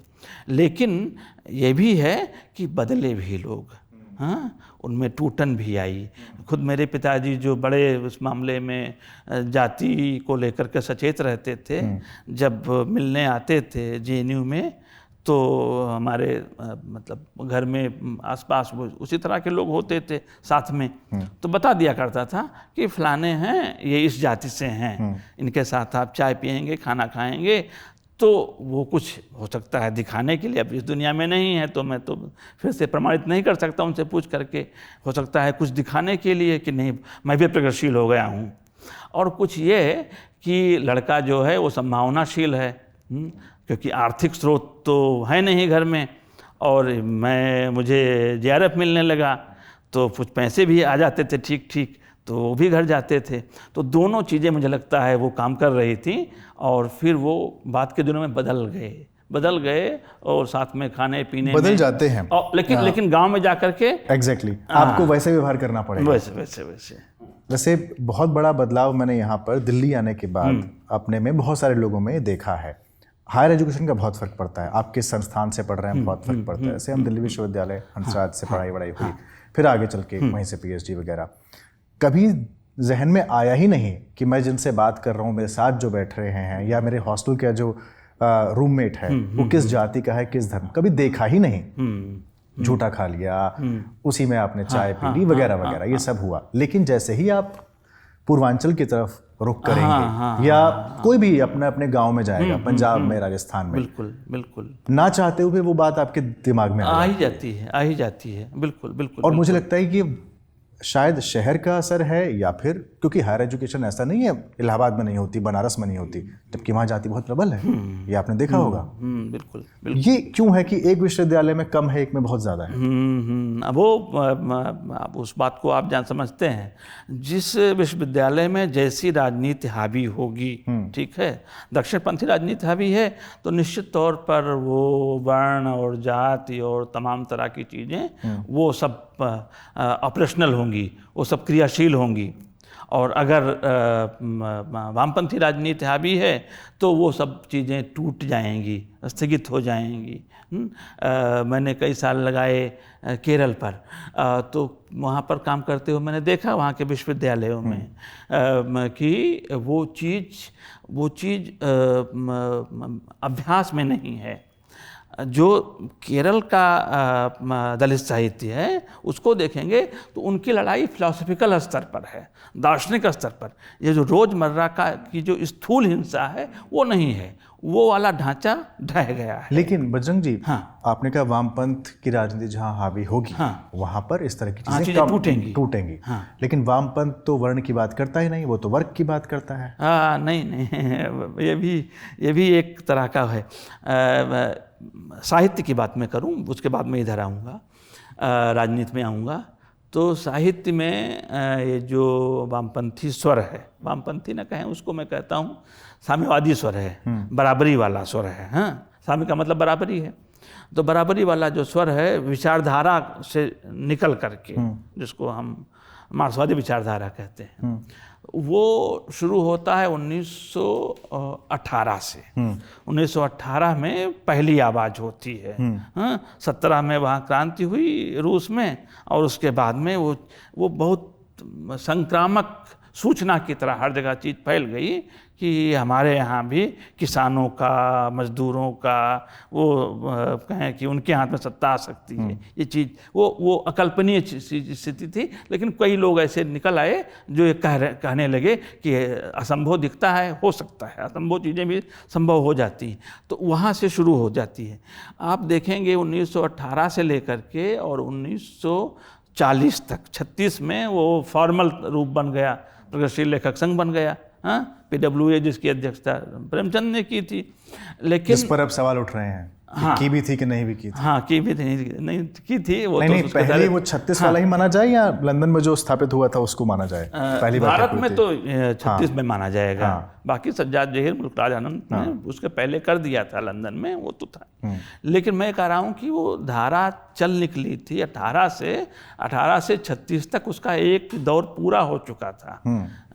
जब वो औपचारिक संगठन बना, उससे पहले एक युग बीत चुका था। तो 18 से 36 तक का आप उठाइए, जो प्रगतिवादी साहित्य है उसमें आपको वर्ग शब्द का इस्तेमाल नहीं मिलेगा, नहीं मिलता है। जाति, दलित शब्द का इस्तेमाल मिलता है अस्पृश्य के रूप में। और उसी वो शब्द इतनी उसकी आवृत्ति होती है, वो लगता है कि ये, इसीलिए शुरू के दिनों में इस साहित्य को कहा गया कि ये चमारों और भंगियों का साहित्य है। यद्यपि शब्द का इस्तेमाल नहीं होना चाहिए, लेकिन लोगों ने इसी रूप में उसको दर्ज किया अपनी मेमोरी में, अपने स्मृति कोश में। तो ये रहा। तो वो जितने भी बड़े या छोटे जो नेता हैं साम्यवादी, उनको आप देखेंगे, वो उनके यहाँ जो साहित्य बाहर से आ रहा है वो तो वर्ग वाला है, क्योंकि वही बंट रहा है, उसी को लोग पढ़ रहे हैं, तो लगता है कि वर्ग की बात की जा रही है। भीतर अगर आप देखेंगे तो वर्ग नहीं है, जाति है। नंबूदरी पाद जो पहले मुख्यमंत्री थे और बड़े लेखक भी थे, उन्होंने ये कहा कि वो रूस की वास्तविकता अलग होगी, हमारी वास्तविकता जाति है, इसलिए हम वर्ग की बात नहीं कर रहे हैं, हम जाति की बात कर रहे हैं। उनसे कहा कि आप कैसे जाति के आधार पर आरक्षण लागू कर रहे हैं अपने यहाँ। उन्होंने कहा हम करेंगे, क्योंकि हमारा जो यथार्थ है वो वर्ग से नहीं बना है, वो जाति से। एक सेंस में आपकी बात एकदम ठीक है, लेकिन जब हम इनको लेखक संगठनों पर लागू करते हैं, बहुत समय लगा इस बात को लाने में कि अपने अपने मंचों से आप जाति की बात भी उठाएं। मसलन आपने ही बहुत मेहनत की और बहुत प्रयास किए, तब जाके जलेस के साथ एक क्या बोलूँ अग्रीमेंट टाइप का हो पाया कि आपके मंच से हम जाति की बात करेंगे। क्यों फिर इतना समय लग गया अगर वर्ग की बात ही नहीं थी तो? नहीं, क्या कहूँ, मैं जब इस संगठन में सक्रिय हुआ, जनवादी लेखक संघ में, तो चूँकि मेरी पहचान दूसरी थी, मैं जाति के सवाल पर ही लिखता पढ़ता बोलता एक्टिविज्म करता था, तो हमको ये जिम्मा सौंप दिया गया। लेकिन उससे पहले का भी अगर आप देखेंगे इतिहास, तो जाति का सवाल स्थगित नहीं हुआ है। ये चूँकि बहुत सिस्टमेटिक तरीके से आया नहीं है सामने, तो इसलिए आप जो कह रहे हैं वो बात उसी लिए कही जा रही है। जाति का सवाल हमेशा महत्वपूर्ण रहा है। वर्ग के रूप में बाकी लोगों ने देखा, लेकिन भीतर अगर आप जा कर के देखेंगे, हमने जब ये मुद्दा रखा कि हम अम्बेडकर मार्क्सवाद की जो पारस्परिकता है उसको लेकर 2015 में एक 3 दिन का वर्कशॉप किया बांदा में, तो ना तो संगठन के में किसी की तरफ से और ना बाकी जगहों पर ये कोई आपत्ति नहीं आई। मैं इस बात को बहुत क्लोजली ऑब्जर्व कर रहा था कि कोई कुछ कहे, ऑब्जेक्शन करे, लेकिन कहीं कोई वैसा ऑब्जेक्शन नहीं हुआ। वो हो गया कि नहीं आप ठीक कर रहे हैं। और फिर वो सिलसिला बांदा में हुई कार्यशाला, फिर इलाहाबाद में हुई, फिर जयपुर में हुई, फिर तरह तरह के कार्यक्रम हाथ में लिए गए। तो मेरा जो अनुभव है वो यही है कि उनको ऐसा कोई व्यक्ति चाहिए था जो शुद्ध रूप से, बाद के दिनों में जब साहित्यिक कार्यक्रम हमारे होने लगे दलित लेखन को लेकर के, तब लोगों ने कहा कि बाकी चीज़ें छूट रही हैं, वो उस पर भी ध्यान देना चाहिए। गज़लों के मामले में क्या नए प्रयोग हुए हैं, नवगीत आ गया है, उस पर तो कोई कार्यक्रम हो नहीं रहा है, कहानी का रूप बदल गया, उस पर कार्यक्रम अब वो मुझे टारगेट कर रहे थे, मुझे देखकर कह रहे थे, क्योंकि मैं जो प्रस्ताव रखूँगा वो तो यही रहेगा, दलित कहानी पर होगा, दलित उपन्यास पर होगा, दलित कविता पर होगा, मैं तो उसी का। लेकिन जो बाकी लोग हैं वो अपना काम कर रहे थे, फिर भी उनको लग रहा था कि कुछ ज़्यादा हो रहा है। आपने ठीक है, आपने जलेस के मंच से ये सवाल उठाए जाति को लेकर, लेकिन एक समय ऐसा था बजरंग जी जब खुद दलित लेखकों ने या दलितों ने ये कहा कि भाई जितने कम्युनिस्ट हैं वो खुद सवर्ण हैं। उन्होंने ये मार्क्सवादियों का कहकर उपहास उड़ाया। अब उन्हीं के मंच से जाति की बात कहना बदलाव आया है क्या?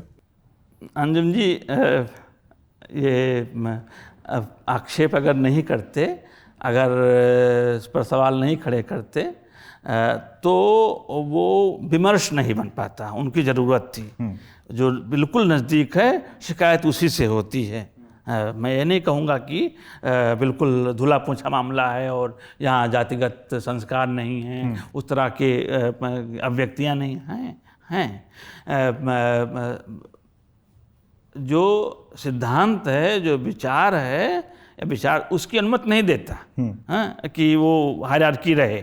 लेकिन लोग हैं, आप कम्युनिस्ट पार्टी के दफ्तर में हैं और चरण छुआ रहे हैं सिर्फ इसलिए कि आप पंडित जी हैं। वो चीज़ दिखती थी, विजिबल होती थी। दरी कौन बिछाता है, पानी कौन पिलाता है, आदेश कौन देता है, ये चीज़ तो होती थी। लेकिन उसी से कई पीढ़ी निकली। आप देखेंगे तमाम जो दलित लेखक हैं पहली पीढ़ी के, ज़्यादातर वो इसी बैकग्राउंड से आए हैं, वो कम्युनिस्ट बैकग्राउंड से। जो कैडर तैयार किया, जो लेखक तैयार किए, वो बाबूराव बागुल हैं, ढसाल हैं, मतलब जितने भी पहली पीढ़ी के मराठी का देख लीजिए, कन्नड़ में देख लीजिए, तमिल में देख लीजिए, तेलुगु में देख लीजिए, वो सारा यहीं का है। वामपंथी का डर है जो उधर शिफ्ट हुआ है, उनको लगा ये चीज़ कि हमारे अनुभवों को ये तो सीधे संबोधित कर रहा है, तो हम बजाय उसके कि हम वामपंथी संगठन में रहें, हम अपने संगठन में क्यों न जाएं, तो उधर शिफ्ट हो गए। लेकिन तैयारी उनकी यही रही है। पहली पीढ़ी तो आप देखेंगे हर जगह की। आपने मराठी दलित विमर्श की बात की, क्या मराठी दलित विमर्श ज़्यादा फोकस्ड है बनिस्पत हिंदी के? क्या वो उसका उतना अग्रेसिव रूप, उतना विद्रोही रूप, जिसमें आज़ादी किस गधी चीज़ का नाम है जैसी कविताएं लिखी गई आदि आदि बहुत सारे नाम हैं, वैसा रूप हिंदी में क्यों नहीं देखने को मिलता है? क्या डिफरेंस है दोनों में? जब मैं गुजराती दलित साहित्य पर काम कर रहा था तब मैं इस अंतर को लेकर के बहुत चौंका।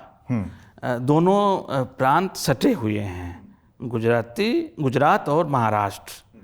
जो गुजरात के दलित हैं उनके यहाँ आपको इस तरह का ढसाल वाला आक्रोश दिखेगा ही नहीं, ठीक है। तो जो भी छोटा बड़ा दलित साहित्यकार यहाँ का है, महाराष्ट्र का है, वो गांधी जी पर एक ज़माने में, ये समझ लीजिए 90 तक की, 2000 तक की बात है, बहुत ही तीखी टिप्पणियाँ गाली गलौज की भाषा में वो मिलेंगी। कविता में भी इस तरह की गाली गलौज, पहले में कविता छापी थी ज्ञानरंजन जी ने गांधी जी पर, तो वो गाली गलौज की भाषा हुआ करती थी। उसी के ठीक बगल में गुजरात के दलितों ने ऐसा, अब किताब चूँकि आ जाएगी तो फिर आप उसको विस्तार से देख सकेंगे। तो वो किसी दलित किताब आ रही है आपकी? हाँ, अगली किताब इसी पर है, गुजरात पर ही है। तो किसी दलित लेखक ने मुझे मिला नहीं कि जो गांधी को गाली दे रहा हो, गांधी के साथ उसकी नाराज़गी खुल करके व्यक्त हो रही हो। असहमति है, ऐसा नहीं कि असहमति नहीं है, नाराज़गी नहीं है। तो मैंने ये बात पूछी सर्वे करते हुए। दलित साहित्य पर आप काम करते हैं तो आपको घर घर जाना पड़ता है, क्योंकि अभी तक पुस्तकालय में उनकी किताबें नहीं ली गई हैं। बहुत तरह की हिचक है। जो स्थानीय पुस्तकालय, केंद्रीय पुस्तकालय में तो आ जाती हैं, दिल्ली में आ जाती हैं, लेकिन प्रांतों में, राज्यों में, जिलों में जो पुस्तकालय होते हैं वहाँ पर नहीं है। तो आपको तो घर घर जाकर पता करना होता है कि आपके यहाँ कितनी चीज़ें छप चुकी हैं। खुद छपवाएंगे, अपने यहाँ रखेंगे, बांटेंगे, पांडुलिपि उन्हीं के घर में रहेगी, वो नहीं हो पाता। हमने ये मांग की थी कि केंद्र सरकार कोई दलित साहित्य अकादमी बनाए, क्योंकि बहुत सारी चीज़ें वो गायब हो जाती हैं। तो ये बात अलग जा रही है। तो गुजरात में गांधी जी को लेकर के मैंने पूछा, तो उन्होंने कहा कि जब हमने सड़क पर चलने का आंदोलन, ज़मीन का आंदोलन, पानी पीने का आंदोलन, बराबरी के जितने भी रूप हैं सबके लिए आंदोलन चलाए, तो उस समय हमारे साथ कौन आता? गांधीवादी ही रहे। तो जो हमारे साथ हमेशा रहे, हमारा सहयोग इन्होंने किया, हम किस आधार पर उनके साथ गाली गलौज करेंगे? असहमत हो सकते हैं, असहमतियां हैं, लेकिन हम मराठी अनुभव हमारे पास नहीं है, हमारे हर काम में हो रहे हैं। हिंदी का आप देखेंगे या मराठी में ही आप जाइए, मराठी में जो एक आक्रामकता आई, आपने जिसकी बात की, स्वतंत्रता किस गधी का नाम है, आज़ादी किस गधी का नाम है, ये जो आक्रामकता आई, उसके मूल में कौन है? उसके मूल में दलित पैंथर है। ठीक बात। हाँ, तो पैंथर की जो आक्रामकता है वो इस तरह की है। पैंथर की आक्रामकता के दो स्रोत हैं। हाँ, पहला स्रोत यह है कि जब दलितों में चेतना आई तो और उन्होंने बेगार करने से, मवेशी उठाने से मना किया, तो हमले बढ़ गए उनके ऊपर। तो वो जो हमले बढ़े, हिंसा बढ़ी, उसकी प्रतिक्रिया तो होनी थी, नंबर एक। नंबर दो, जिसकी चर्चा आमतौर से नहीं होती, डॉक्टर अम्बेडकर ने अपने रहते हुए 1956 में 55 में शुरू किया था सोचना, 56 तक उन्होंने सोचा और उसका बनाया खाका कि वो एक बनाएंगे पॉलिटिकल पार्टी, नई पॉलिटिकल पार्टी बनाएंगे। जो उनकी पहली थी स्वतंत्र मजदूर दल, इंडिपेंडेंट लेबर पार्टी। हाँ। वो तो क्रिप्स मिशन जब आया तो उसने उसको पंक्चर कर दिया था। क्रिप्स मिशन ने गवर्नेंस कैसा हो इसके लिए लोगों से राय मांगी जा रही थी। 1942 की बात। हाँ, 42 की बात। तो इन्होंने भी कहा डॉक्टर अम्बेडकर ने कि हम भी आपके सामने रखेंगे अपनी बात। तो उन्होंने कहा किस दल की तरफ से? तो उन्होंने कहा कि इंडिपेंडेंट लेबर पार्टी की तरफ से। तो कहा ये लेबर पार्टी क्या होती है? वो अपने यहाँ से खफा थे, वहाँ डर लगा था 1942 में कि कभी भी कम्युनिस्ट क्रांति हो सकती है। तो वो चीज़ यहाँ पर भी हावी थी। तो उन्होंने कहा कि ये मजदूर कोई कैटेगरी नहीं होती। हाँ, आप अनुसूचित जाति बन करके आएँ, अस्पृश्य बन करके आएँ, हिंदू बनकर आएँ, मुसलमान बनकर आएँ, जैन तो हम आपको स्वीकार कर लेंगे। ये कोई कैटेगरी, कोई वैध कैटेगरी, मान्य कैटेगरी नहीं है। तो उन्होंने फिर बना दिया अपना जो अनुसूचित जाति वाला प्रकोष्ठ बना दिया और उसके तरफ से आए तो फिर मान्य होगा। तो वो चीज़ रह गई। तो वो चीज़ उनको फिर से लानी थी। तो भारतीय Republican party, Republican party of India, ऐसा उन्होंने सोचा, उसका मैनिफेस्टो तैयार किया, टाइम्स ऑफ इंडिया में छप भी गया। ठीक है, वो बातचीत के आधार पर डॉक्टर अम्बेडकर से। लेकिन वो अपने रहते बना नहीं पाए। उनके मरने के बाद में उनके अनुयायियों ने बनाई पार्टी, उनके जो साथ में काम किए। और महाराष्ट्र की जनता, दलित जनता ने उन पर आंख मूंद कर भरोसा किया, क्योंकि वो डॉक्टर अम्बेडकर के साथ काम कर चुके थे। तो उसी तरह के होंगे। अभी भी चल रही है। अभी भी चल रही है। उसके इतने उसके कहें कि धड़े हो गए कि गिनना मुश्किल है, लेकिन चल तो रही है। तो हुआ ये कि उन लोगों ने, आरपीआई के नेताओं ने दगा किया और अपने ही कहें कि मूल्यों से अलग चले गए, विचलित हो गए। वो किसी आयोग के मेंबर हो गए, कहीं पर किसी कमेटी के चेयरपर्सन हो गए। उनको पहले उसमें उनके मैनिफेस्टो में था कि वो किसी दूसरी पार्टी में नहीं जाएंगे, लेकिन चले गए, शिफ्ट हो गए। तब इनको लगा, दलित जनता को, कि हमारे साथ धोखा हुआ है। ख़ासतौर से 18 साल से लेकर के और 28 साल के बीच का जो युवा तैयार हुआ था, जो जागृत चेतना वाला था, उसको लगा कि ये तो बहुत बुरा हुआ हमारे साथ। तो गुस्से का एक कारण अपने नेताओं को लेकर के था और एक कारण ये था, दोनों मिल करके उस तरह की आक्रामकता रच रहे थे। हाँ, लेकिन जो हमला हो रहा था वो अपने नेताओं पर नहीं था। वो भीतर की मीटिंग्स में आप पाएंगे, बाहर नहीं। पैंथर असल में ब्लैक पैंथर से प्रभावित है। ब्लैक पैंथर जो अमेरिका के ब्लैक्स हैं, वो आंदोलन कर रहे थे। उससे पहले उनका लंबा इतिहास है। लेकिन उसमें फिर ये हुआ कि हमारे पास विकल्प क्या हो।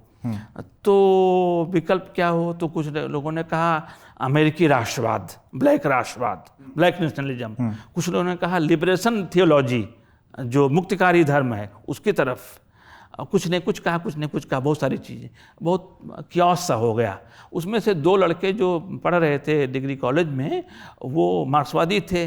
उन्होंने कहा कि ये हमारा प्रारूप होगा, जो नया समाज बनेगा वो राष्ट्रवाद से हमारा काम नहीं चलेगा, धर्म से हमारा काम नहीं चलेगा, वो हमारा काम अपनी पहचान से नहीं चलेगा।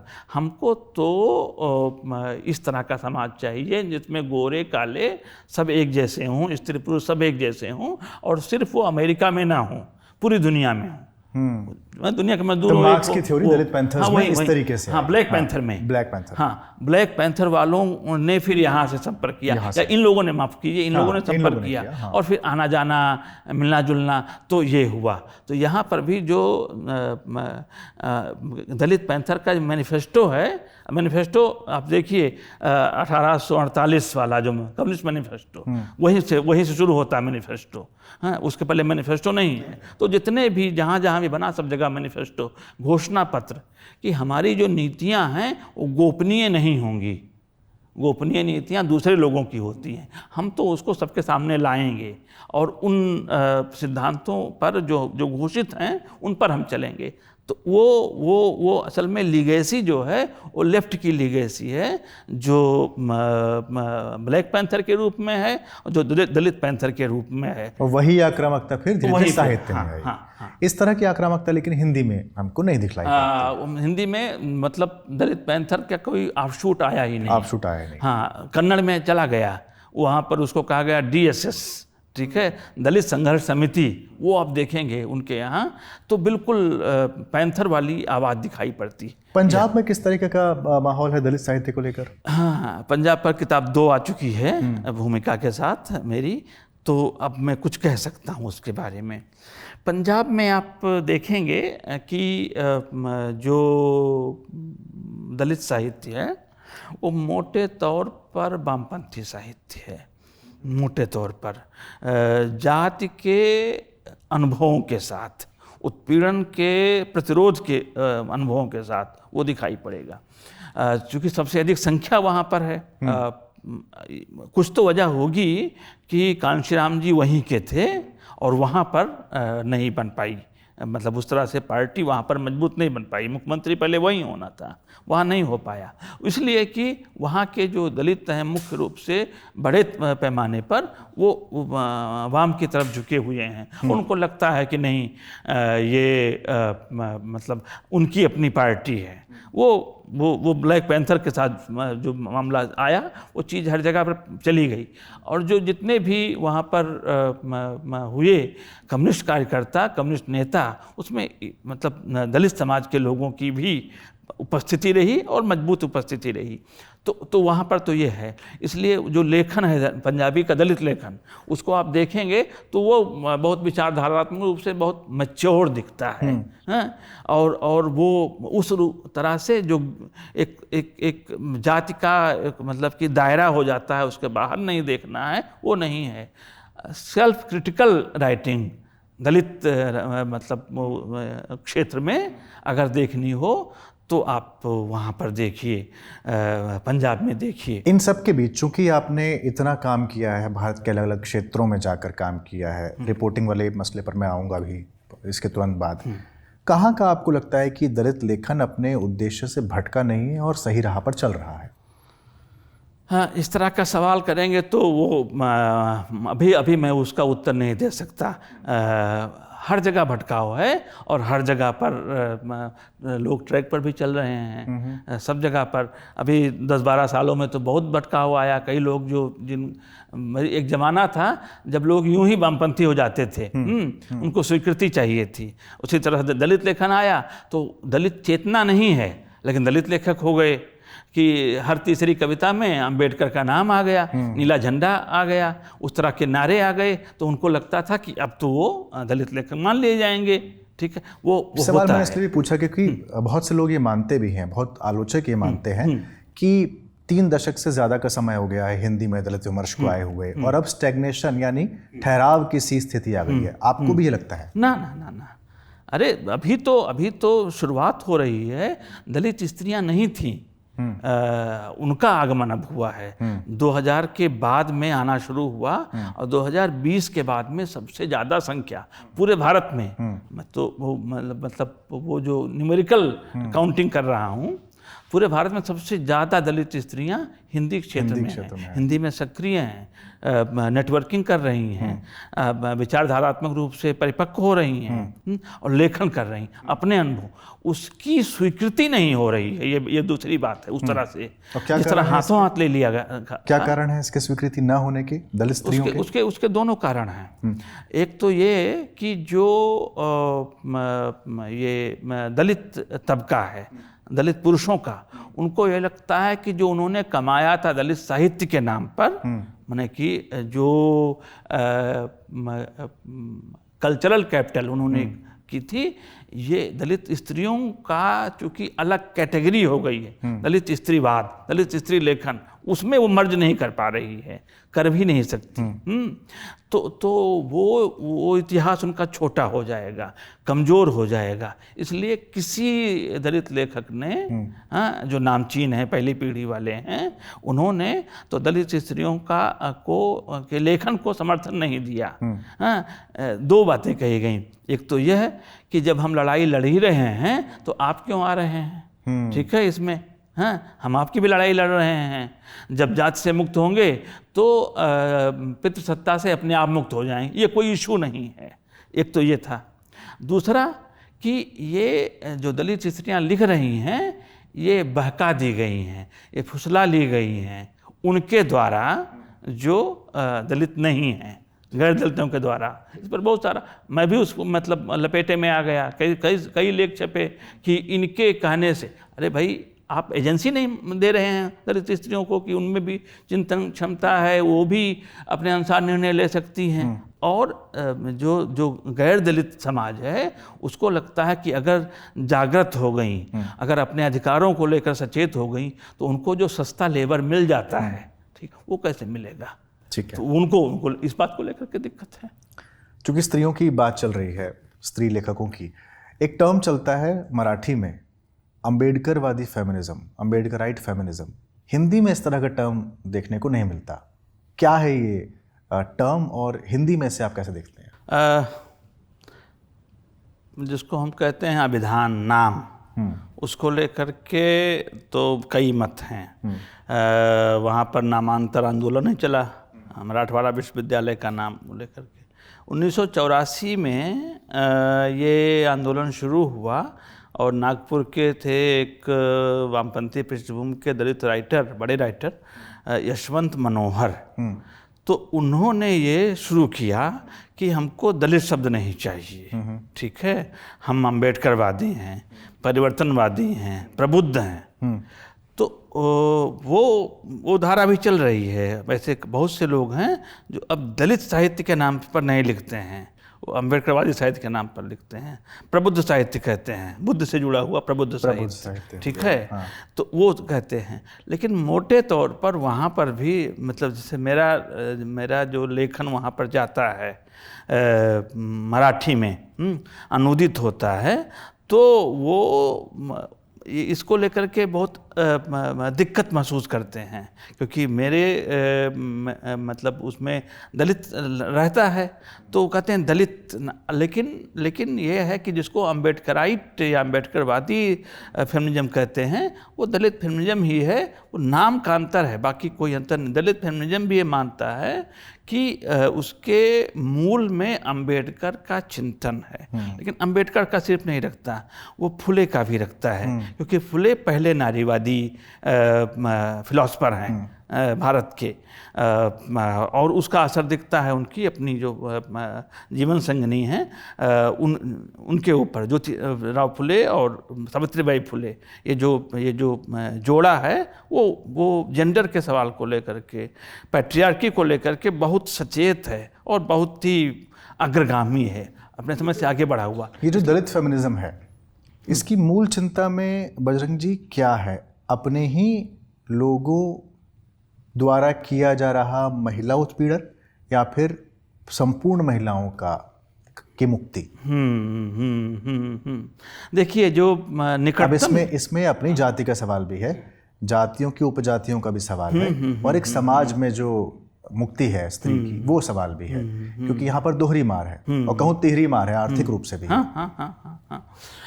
जब अमेरिका में शुरू हुआ ब्लैक फेमिनिस्ट राइटिंग, तो जो आप सवाल कर रहे हैं वही पूछा गया कि किसकी मुक्ति के लिए लिख रही हैं, ठीक है। तो उन्होंने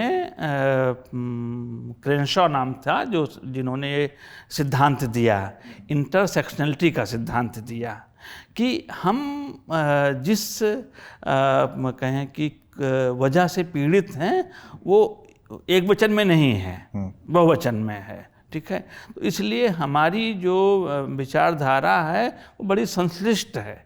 हम जो लिख रहे हैं, हम जिनकी मुक्ति के लिए, वो तो दिखेगा ये कि वो दलित ब्लैक स्त्रियों की मुक्ति के लिए, लेकिन होगा सबकी मुक्ति के लिए। ब्लैक स्त्रियां अगर मुक्त होती हैं, क्योंकि अमेरिकी समाज में वो सबसे निचले पायदान पर है, वो मुक्त होंगे तो सभी मुक्त होंगे। यही स्थिति दलित फेमिनिज्म को लेकर के है, या जिसको अम्बेडकराइट कहते हैं, मोटे तौर पर दलित फेमिनिज्म के नाम से ही वो जाना जाता है। वो ये कि दलित स्त्रियां पहले सबसे अधिक हिंसा के शिकार हैं, जाति के आधार पर, जेंडर के आधार पर और आर्थिक आधार पर, क्लास के आधार पर। तो अगर इनकी मुक्ति सबने मिल करके संभव कर दी तो सभी अपनी अपनी जगह पर मुक्त हो जाएंगे। इधर तो काफी नहीं होगी तो नहीं मुक्त। इधर तो काफी अच्छा लिखा जा रहा है, काफी अच्छा लिखा जा रहा है, काफी अच्छा लिखा जा रहा है। हेमलता जी लिखती ही हैं, अनीता भारती हैं, पूनम तुषामण है। हाँ, जो पायनियर हैं इसकी, जो पायनियर हैं वो तो रजनी तिलक हैं। हाँ। रजनी तिलक वो उनका जो अब इस दुनिया में नहीं है, लेकिन उनका जो क्षेत्र था वो अखिल भारतीय था। और जय भीम चलता है कहें कि अभिवादन के तौर पर, तो उन्होंने जय भीम जय सावित्री, उन्होंने कहा एक से नहीं काम चलेगा, दोनों करना होगा। जैसे बाद में जय भीम लाल सलाम हो गया, उन्होंने कहा जय सावित्री, तो जय सावित्री जोड़ दिया उन्होंने। बहुत सचेत थी इस और उन्होंने नेटवर्किंग की, पूरे देश की महिलाओं, दलित महिलाओं को जोड़ा। और ये काम अभी नहीं उतना हो पा रहा है, होना चाहिए। लेकिन वो नींव जो डाली हिंदी में दलित स्त्रीवाद की, वो रजनी तिलक हैं। मैंने बात की मराठी की कई दलित लेखिकाओं से, लिखा भी उन पर, उनसे जो मेरा इलाका था उसमें मुझे एक लगा कि जो पहली पीढ़ी की दलित स्त्रियां हैं उनसे चर्चा की जाए, साक्षात्कार लिया जाए और साक्षात्कार को एक पुस्तक के रूप में लाया जाए। तो वो काम किया।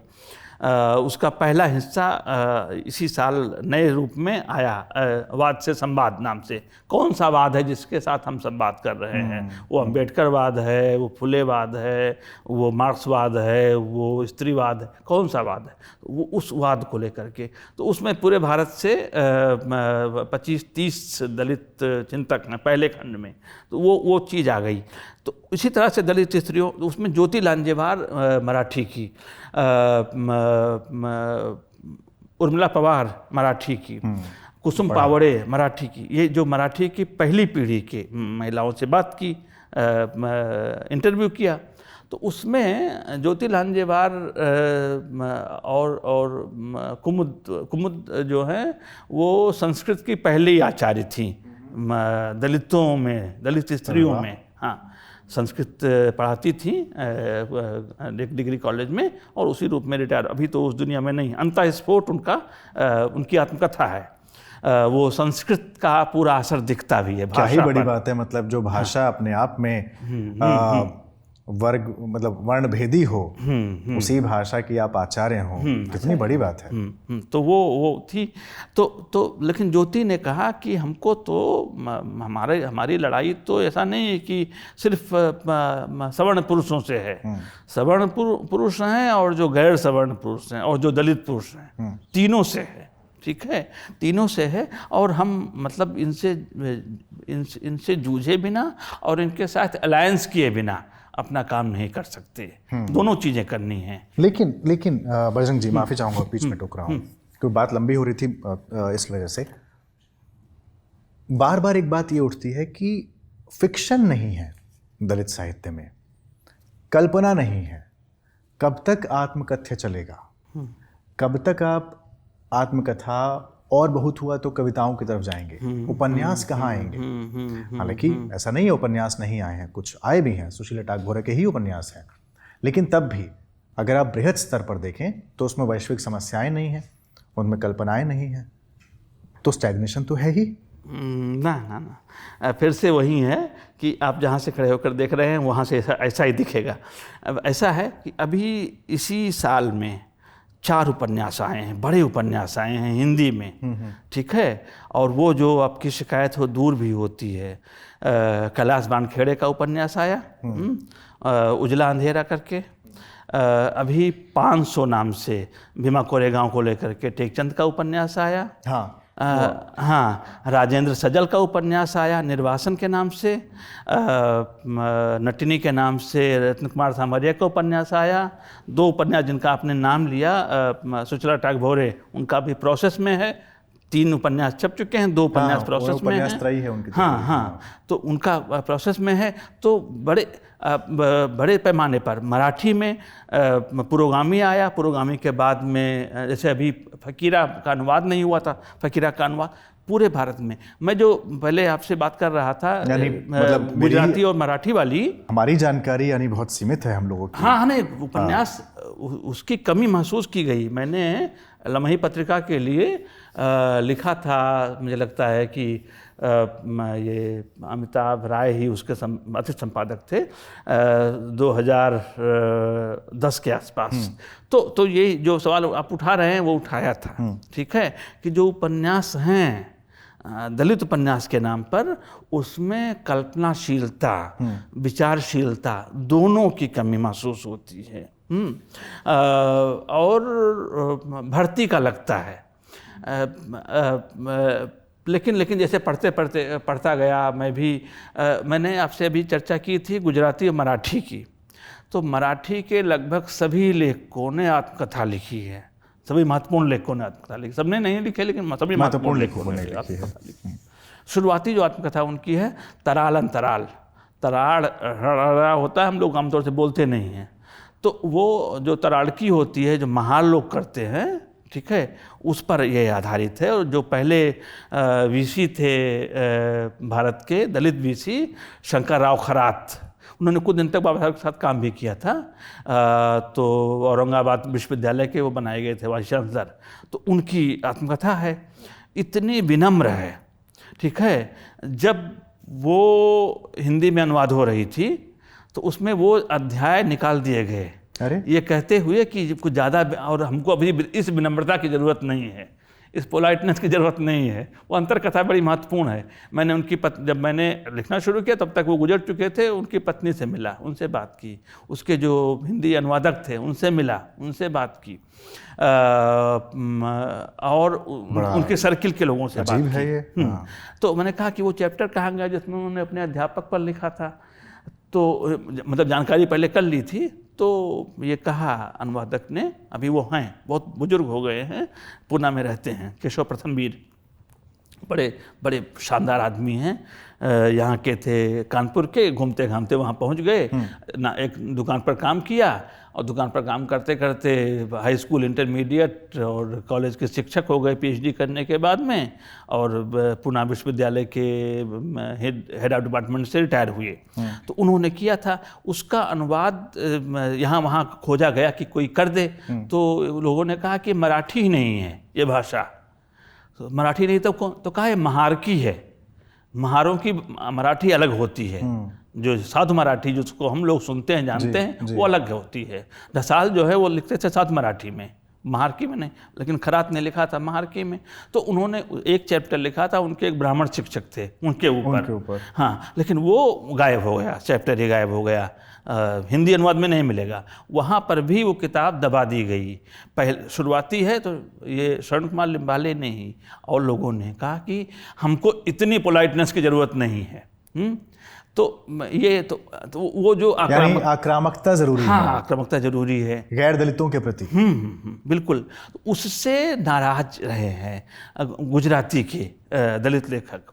और उनमें से जब मैंने काम शुरू किया था 2006-07 में, तब तक तो सिर्फ एक आत्मकथा थी, सत्य केवल सत्य नाम से, आत्मकथा ही नहीं थी। तो मैंने पूछा लेखकों से, अभी मैंने गीत नाम से एक अनुवाद किया है लेखक के साथ मिल करके, वहाँ के जो भीष्म पितामह कहे जाते हैं, मैंने सबसे वरिष्ठ लेखक हैं गुजराती के, दलपत चौहान, उनका उपन्यास है, उपन्यास त्रयी का अंतिम, 2 आ चुका है, दोनों पर काम कर चुका हूँ, तीसरा उसके अनुवाद के साथ मैं जुड़ गया, तो किताब उपन्यास भी आ जाएगा।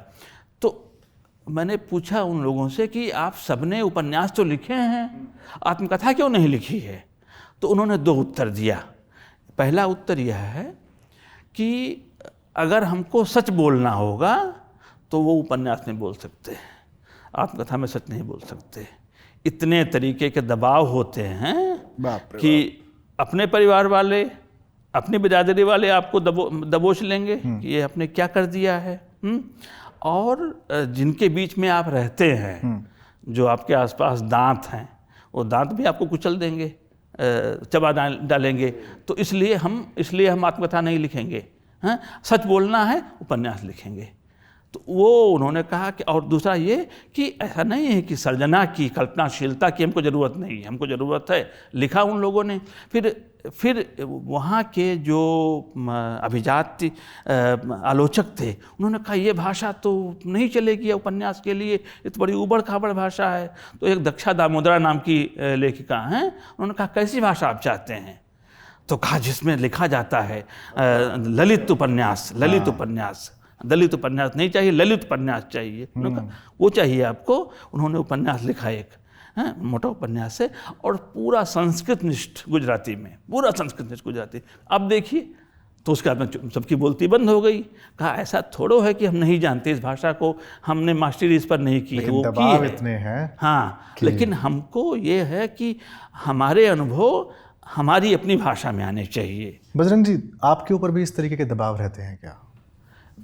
रहते तो हैं, ऐसा तो मैं इसको नकार नहीं सकता, रहते तो हैं। जैसे मेरा लेखन का एक जो रास्ता है वो संस्कृत वाला है। मैं संस्कृत साहित्य पर भी लिखता हूँ, लगातार लिखता हूँ। तो लोगों को लगता है ये कैसे संभव है। दलित साहित्य का जो अभ्यासी है, जो उसका विद्यार्थी है, उसका एक्टिविस्ट एक तरह से है, जिसकी तरफ आपने पहले बात की थी, अभी आप उस पर आएंगे तब बात करेंगे। वो जो उत्पीड़न के रिपोर्ट्स तैयार किए मैंने, तो वो एक तरफ तो ये है, और दूसरी तरफ आप संस्कृत में करते हैं, लिखते पढ़ते रहते हैं। तो मैं कैसे, वो मैं इसको वो करके नहीं देखता, अंतर करके नहीं देखता।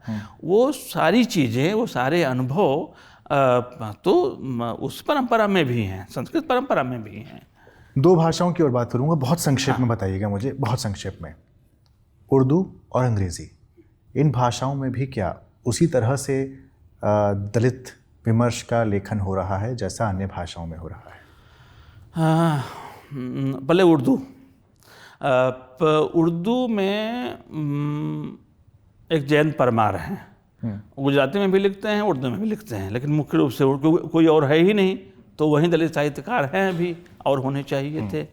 सहारनपुर में रहते थे, इप्टा के बड़े कहें कि बड़े वो थे, स्टालवार्ट थे, कार्यकर्ता थे वहाँ के। सरदार अनवर मुस्लिम थे, तो उन्होंने मुद्दा उठाया कि आपको लगता है कि मनवाद से मुक्ति है हमारे यहाँ, मनवाद से मुक्ति नहीं है। जो उर्दू में लिख रहे हैं अशराफ लोग लिख रहे हैं, ठीक है, वो कैसे जाति के सवाल लेकर आएंगे? जाति व्यवहार तो करते हैं, मुद्दा नहीं बनाते, आने भी नहीं देंगे। तो वो मेरे इंटरव्यू वाली किताब में वो पूरा इंटरव्यू उनका शामिल है। तो एक तो यह है, अनुवाद से उसकी कमी पूरी की जा सकती है, हाँ, गुजराती इसमें, उर्दू में, लेकिन उसकी तरफ ज़्यादा ध्यान नहीं है। और ऐसा नहीं है कि मुस्लिमों में नहीं जाति उत्पीड़न नहीं है, बहुत अच्छा खासा। भाई आप सबसे पुराने को ले लीजिए, ज़ियाउद्दीन बर्नी। ज़ियाउद्दीन बर्नी ने जिस भाषा में लिखा है, मनु महाराज उनके आसपास चक्कर काटते रहे, इस भाषा में लिखा है। जब इरफान हबीब के पिताजी मोहम्मद हबीब वो लिख रहे थे, वो किताब उनके सामने थी, तो उन्होंने कहा कि ये पागल है, ये चूँकि इनकी धारा वामपंथी थी तो उनको ये कहना ही था, लेकिन ऐसा कहा कर आप बच नहीं सकते, क्योंकि वो धारा तब से बरनी से लेकर के अब तक चली आ रही है। एक शमसुल उलमा हुसैन आज़ाद करके, उन्होंने अकबरी दरबार नाम से किताब लिखी थी, ठीक है, फारसी से फिर उसका हिंदी अनुवाद हुआ। उसमें उन्होंने कहा था कि उन्होंने एक फरमान बताया कि अकबर से एक फरमान जारी करवाया गया कि जो नीची जात के मुसलमान हैं उनको पढ़ाया न जाए, पढ़ाने वाले की जीभ काट ली जाए, हाथ काट लिया। तो वो परंपरा है, इसलिए जाति व्यवस्था होते हुए भी जाति विरोधी लेखन की अभिव्यक्ति आपको कम मिलेगी। अंग्रेजी में उन्होंने अनुवाद के जरिए कमी पूरी की है। कोई ऐसा लेखक अभी, मतलब जिसको हम दलित लेखक कहते हैं, वो गिने चुने हैं, 5-7 लोग हैं जो मूल रूप में अंग्रेजी में लिखते हैं। लेकिन जो सारा कॉर्पस है, सारा दलित साहित्य है हर भाषा का, वो अंग्रेजी में आ चुका है। वो अनुवाद से उन्होंने पूरा, जैसे संस्कृत वालों ने पूरा किया, इस तरह से संस्कृत में भी दलित साहित्य और आदिवासी साहित्य उसका बड़े पैमाने पर अनुवाद हुआ और हो रहा है। उन्होंने कहा जब हमारे बीच में नहीं है तो हम अपने को अपडेट करेंगे। कैसे करेंगे? अनुवाद के जरिए। जब चीज़ें आ जाएंगी तो उसका असर होगा। ठीक है। विरोध तो आपके भी बहुत हुए और विरोध झेलते हुए आपने अपनी प्रतिबद्धता हटने नहीं दी। आप बाकायदा प्रतिबद्ध रहे कि मैं इसी में काम करूंगा और आप रिपोर्टिंग के लिए निकले। क्या ज़रूरत थी आपको कि आप दलित उत्पीड़न की रिपोर्टिंग करें? आपके पास अच्छी खासी नौकरी थी, विश्वविद्यालय में आप पढ़ा रहे हैं, बावजूद इसके आप जगह जगह पर रिपोर्टिंग करने गए। दो, विरोध वाले मुद्दे को मुझे लगता है कुछ ज़्यादा महत्व मिल जाता है, वो नहीं मिलना चाहिए। जो विरोध, मैंने एक निबंध लिखा था, वो छपा भी, एक ऑनलाइन पत्रिका में छपा भी। विरोध करने वाले कौन हैं, ठीक है? तो मालूम चला कि वो जातिवादी हैं, वो धर्मवादी हैं और वो पुरुषवादी हैं। तो उनको तो विरोध करना ही है। दलित समाज उससे मुक्त हो ऐसा नहीं हो सकता है। वो वहाँ पर भी, तो वो अगर वो करते हैं विरोध, तो उनका विरोध जायज़ है, वाजिब है, और उससे मेरे मतलब लेखन की वैधता ही पुष्ट होती है। क्या ये विरोध इसलिए भी होता है कि आप ब्राह्मण हैं और आप ब्राह्मण होकर दलित लेखन पर ज़्यादा फोकस्ड हैं? नहीं, अगर दलित भी होता मैं और इस तरह का लेखन कर रहा होता तब भी होता। मान लीजिए ऐसा थोड़ा है, जो एक बड़ा मजबूत कहें कि पुरुषवादियों का एक कुनबा है हिंदी साहित्य में, हिंदी दलित साहित्य में, ठीक है, उसने अपने ही, जैसे मान ली बहुत अच्छे लेखक हैं तुलसीराम, तो तुलसीराम को जिस तरह से घेरा, जिस तरह से उन पर टीका टिप्पणियाँ की, दूसरे लोगों पर जिस तरह से टीका टिप्पणियाँ की, अनीता भारती तो दलित लेखिका हैं, उन पर जो तो बाकायदा गुट बने हुए हैं, गुट बने हुए हैं। हाँ, तो उनका तो विरोध होगा ही। इसलिए मैं कह रहा हूँ कि उस विरोध को बहुत तवज्जो नहीं देना चाहिए, बहुत महत्व नहीं देना चाहिए। हाँ, दूसरे, मेरा ये मानना रहा है शुरू से, चूँकि मैं साक्षरता आंदोलन से आया इस एरिया में, तो यह था कि जो कुछ हो रहा है समाज में, अगर आप उससे परिचित नहीं हैं तो अलंकार पर तो आप लिख सकते हैं, रस में जो नवोन्मेष हुआ उस पर तो आप लिख सकते हैं, ये जो विमर्श मूलक साहित्य है उसमें नहीं लिख सकते। इसलिए ज़रूरी है, अगर आप प्रामाणिक लेखन करना चाहते हैं तो जो हो रहा है, बहुत सारे दलित लेखक भी वो मनु के आसपास ही रहते हैं। अरे मनु, एक तो यह है कि मनु के सारे कहें कि कथन वो कभी लागू नहीं हुए, उसमें कुछ चीज़ें लागू हुई, कुछ चीज़ें सिर्फ सिद्धांत के स्तर पर रहीं। डॉक्टर अंबेडकर हंसते थे इस बात को लेकर के, जब कहते थे कि मनु दोषी है, उसने मनुस्मृति लिख दी। उन्होंने ये कहा कि एक तो यह कि जाति व्यवस्था मनु ने नहीं बनाई है, मनु तो उसने कलेक्शन किया, जात से वर्ण से जुड़ी जो भी चीज़ें उस समय तक थीं वो उन्होंने इकट्ठी कर दी और संहिताबद्ध कर दी, वो किताब के रूप में ले आए। उन्होंने कहा ये जो सोशल सिस्टम होता है वो कोई व्यक्ति थोड़ा बना सकता है, व्यक्ति नहीं बनाता, वो एक हिस्टोरिकल प्रोसेस में चीज़ें बनती जाती हैं, नंबर एक।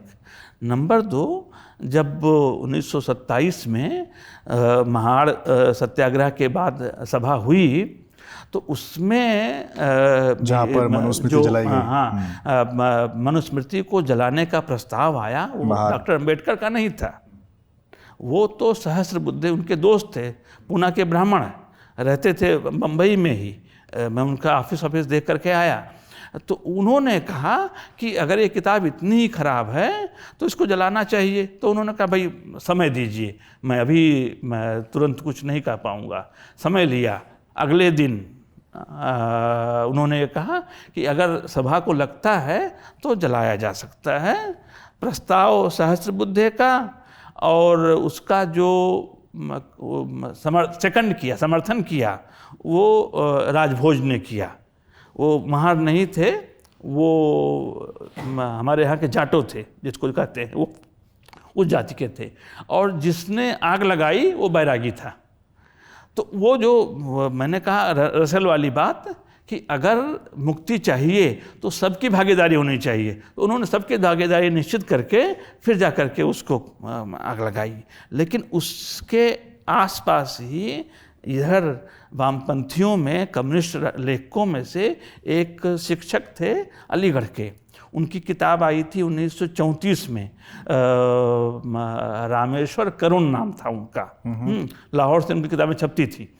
तो उन्होंने ये कहा कि मानव से मानव नीचा यदि वेद यही बतलाते तो दीप सलाका लाकर स्वाहा क्यों ना उसे करवाते, कि अगर ये धर्म ग्रंथों से आता तो उसको जला दीजिए।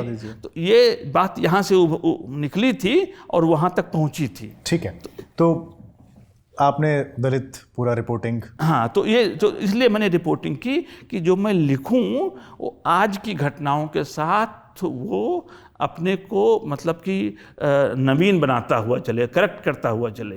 ये नहीं कि मैं शास्त्रीय जो प्रावधान है वर्ण और जाति के वहीं तक सीमित रहूं, वहाँ तक नहीं सीमित रहना है। क्या बदलाव आपके भीतर आए जब आप दलित उत्पीड़न की रिपोर्टिंग कर रहे थे? मतलब ये है कि अगर मैं इस इलाके में न जाता, रिपोर्टिंग के इलाके में न जाता, तो बहुत ही उथला उथला लेखन होता, या दिखता तो कि बहुत दार्शनिक है, ठीक है, लेकिन मैं उससे मतलब उसकी सीमाएं बहुत जल्दी सामने आ जाती।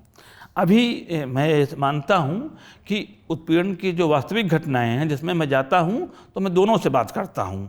जिसने हमला किया है, हत्या की है, रेप किया है, घर लूटा है, उससे भी बात करूँगा, उसको छोड़ूंगा नहीं, उससे बात करूँगा। क्या, क्योंकि बिना उसको जाने हमलावर को आप कोई राय अपनी नहीं बना सकती। जिस पर हमला हुआ है वहाँ की लोकल हिस्ट्री खंगालता हूँ, उसके बाद में लिखता हूँ। लेकिन प्रशासन का जो पक्ष होता है, जो पुलिस अधिकारी होते हैं, जो जांच अधिकारी नियुक्त किए गए होते हैं, जो इलाके के एसपी, डीएम, इनसे भी मिलता हूँ। वो मिला करके तब जा करके वो रिपोर्ट बनती है। जितने भी उसके पक्ष हैं, संभावित पक्ष हैं, उन सब से मिल करके फिर बात होती है। तमिलनाडु में धर्मपुरी में जब हमला हुआ, 3 गांव जलाए गए एक साथ, तो मेरे लिए आश्चर्य की बात थी कि जहाँ पर पेरियार का आंदोलन इतना मजबूत रहा जिस तमिलनाडु में, वहाँ पर ये कैसे हुआ। आप केरल में ऐसी घटना नहीं सुनेंगे, इतिहास ही नहीं है, क्योंकि उन्होंने वो ढांचा ध्वस्त कर दिया कम्युनिस्टों ने। वहाँ पर हमला नहीं हो सकता दलितों पर। बंगाल में आप नहीं सुनेंगे, कोई रिपोर्ट नहीं पाएंगे आप। ऐसा नहीं कि हिंसा नहीं होती, लेकिन हिंसा का जाति वाला आधार नहीं होता कि ये डोम की बस्ती है, ये फलाने की बस्ती है, चलो लूट लिया जाए, जला दिया जाए। जब 3 गांव जलाए गए 300 घर के आसपास,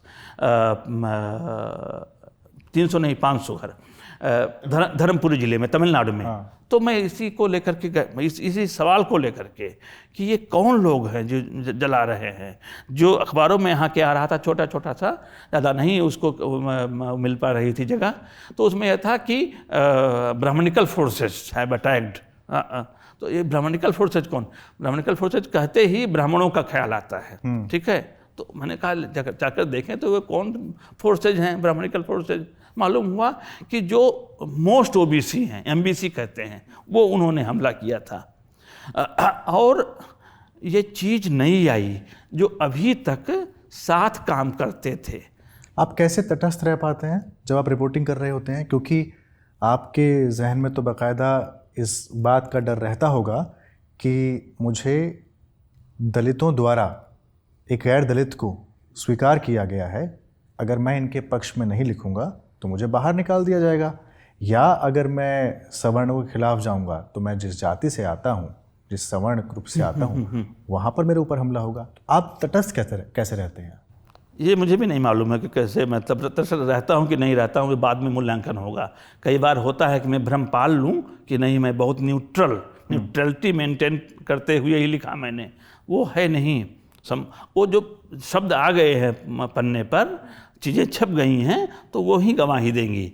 तटस्थता वाले मामले में ना तो मैं आपका वो कर रहा हूँ, हाँ बोल रहा हूँ, ना बोल रहा हूँ। वो सबकॉन्शियस माइंड में रहता है, रहता तो उसको मैंने कहा। तब तो फिर जो आप खुद क्षोभ, संक्षोभ और विक्षोभ का कॉन्सेप्ट देते हैं, फिर तो आप बहुत अपनी ही भाषा में बहुत उदार रहते होंगे दलितों के प्रति।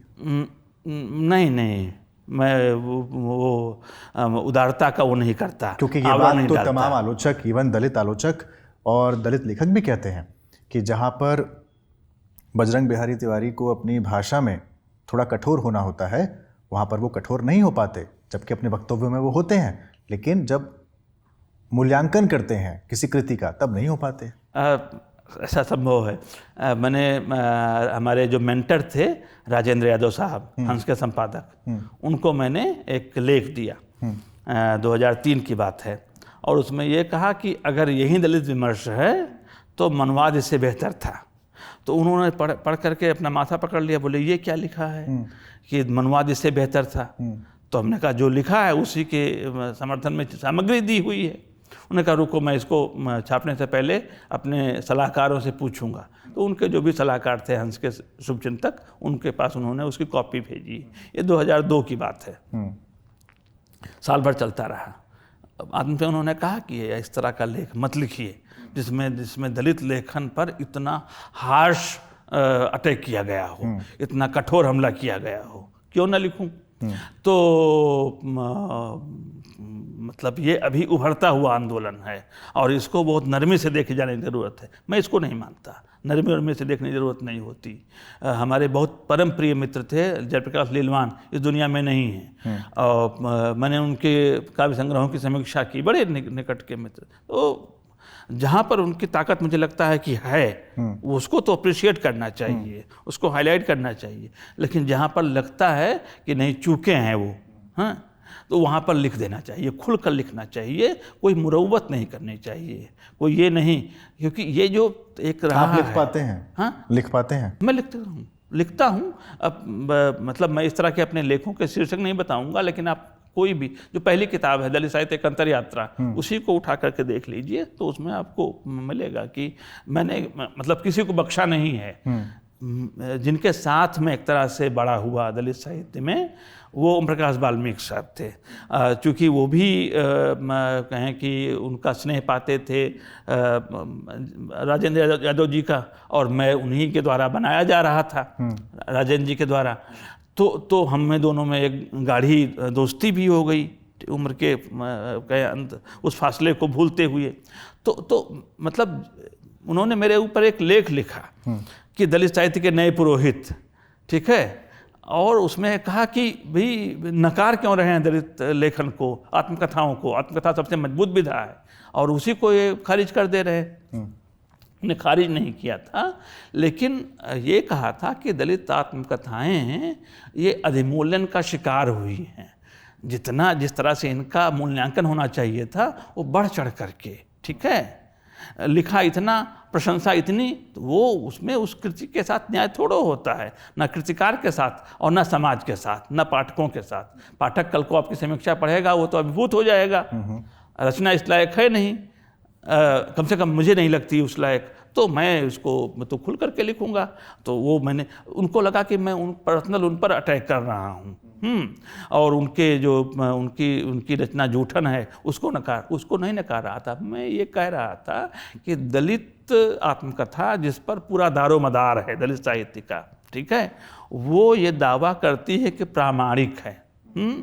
प्रामाणिकता का दावा बहुत ही फिसलन भरा दावा होता है, उसको हम कैसे वेरीफाई कैसे वेरीफाई करेंगे, ठीक है। शिवमूर्ति जी ने एक बात कही, उनकी भी आत्मकथा है, सृजन का रसायन, उन्होंने लिखा है, मैं ठीक उसको अभी नहीं याद कर पा रहा हूँ, उसका जो सार तत्व है वो ये कि आप कहते हैं कि अच्छा आप तो बचपन में हमारे साथ कबड्डी लड़ते थे, कुश्ती लड़ते थे, कबड्डी खेलते थे, कुश्ती लड़ते थे, आपको मैंने एक बार पटका नहीं था।